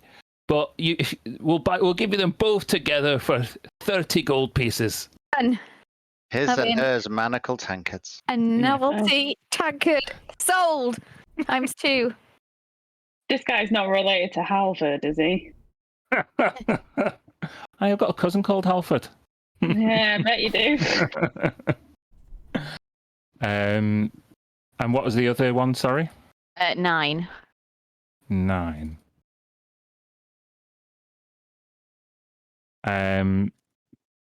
Okay. This one, it's positioned amongst a kind of like bric-a-brac stall, and the seller seems quite diminutive. They don't look like a confident common speaker.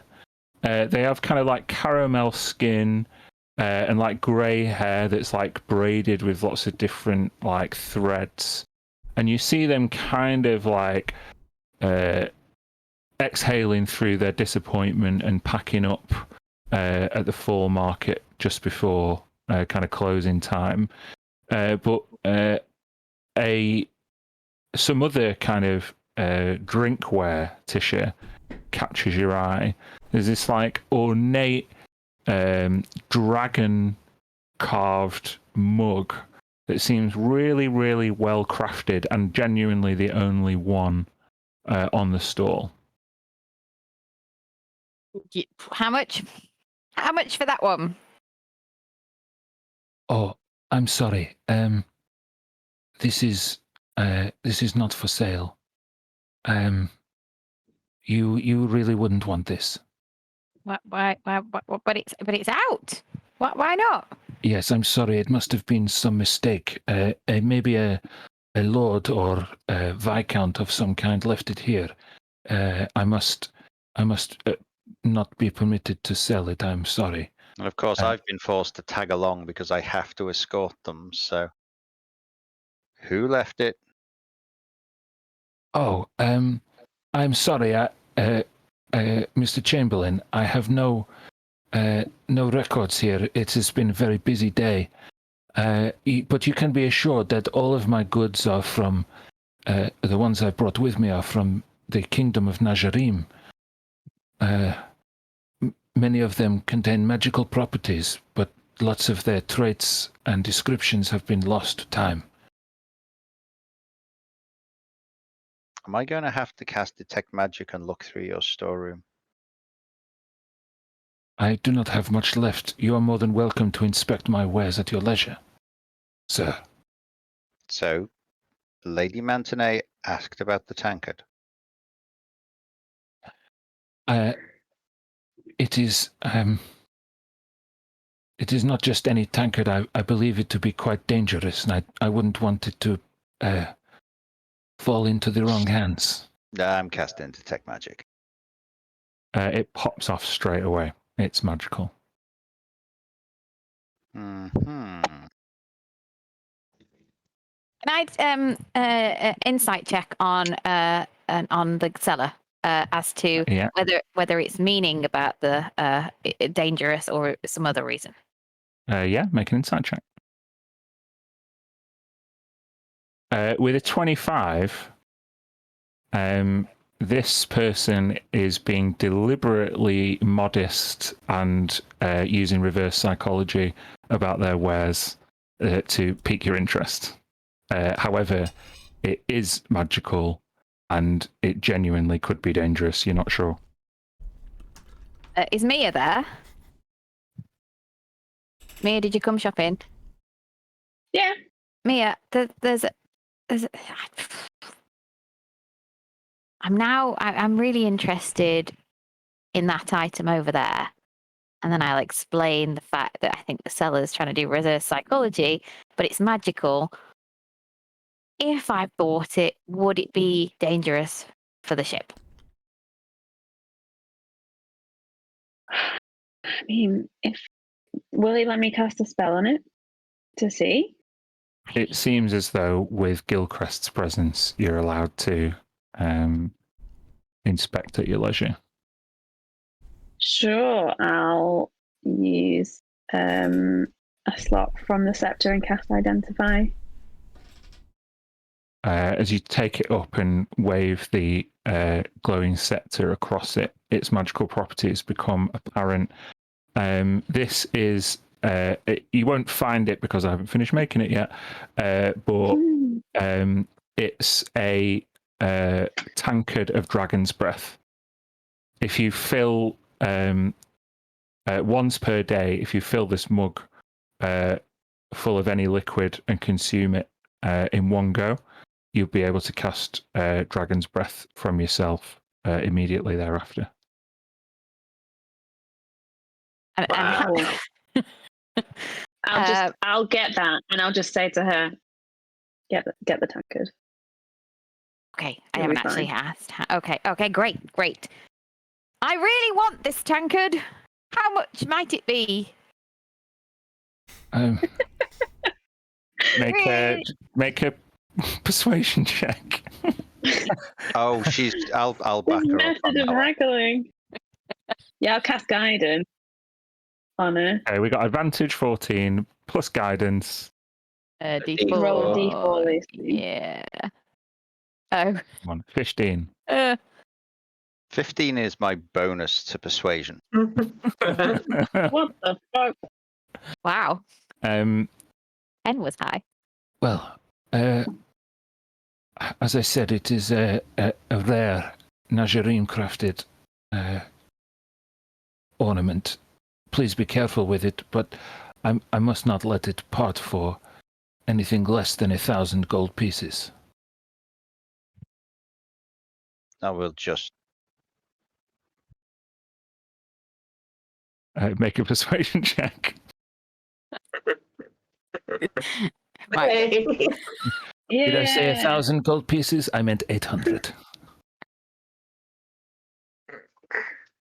Yeah? Worth it? Yeah. Yeah? Cool. Very cool. Done. Okay. The vendor... Tisha has no idea how to haggle. Yeah. The vendor hands you the dragon's breath mug with the emerald dragon Rala theme etched into the side. It is expensive, but it's also 830 in one trip. Mm-hmm. So be it. Tisha's got money to spend. Yeah. Okay. Well, if there's anything else you wanted to accomplish with that day or that evening, you can discuss it. We can pick it up next session, or if there's nothing massively consequential, you can let me know. I'll close the stream now, but I also need to discuss logistics. I know, for example, that we're not playing next week, but so we will post on our Discord server when we are up next. Lucy, did you want to follow up? Yeah, I can do a quick one. So hi guys, it's a very fast roundup again with me, and where I'll probably mess up my words, but here we go. So thank you very much for watching tonight. I hope you enjoyed the continuation of our story after battling Big P last week, and enjoyed the fantastic storytelling from our guest, Gilcrest, or Greg, as you may know him. Thank you very much. I think we should have a round of applause. That was well done. excellent work. Yeah. Great to have you. So some usual reminders. If you want to see more of our adventures, we stream this very campaign, Courage of Cerulea campaign, every Wednesday at 7 p.m. Hopefully you're all watching anyway, and you know this now.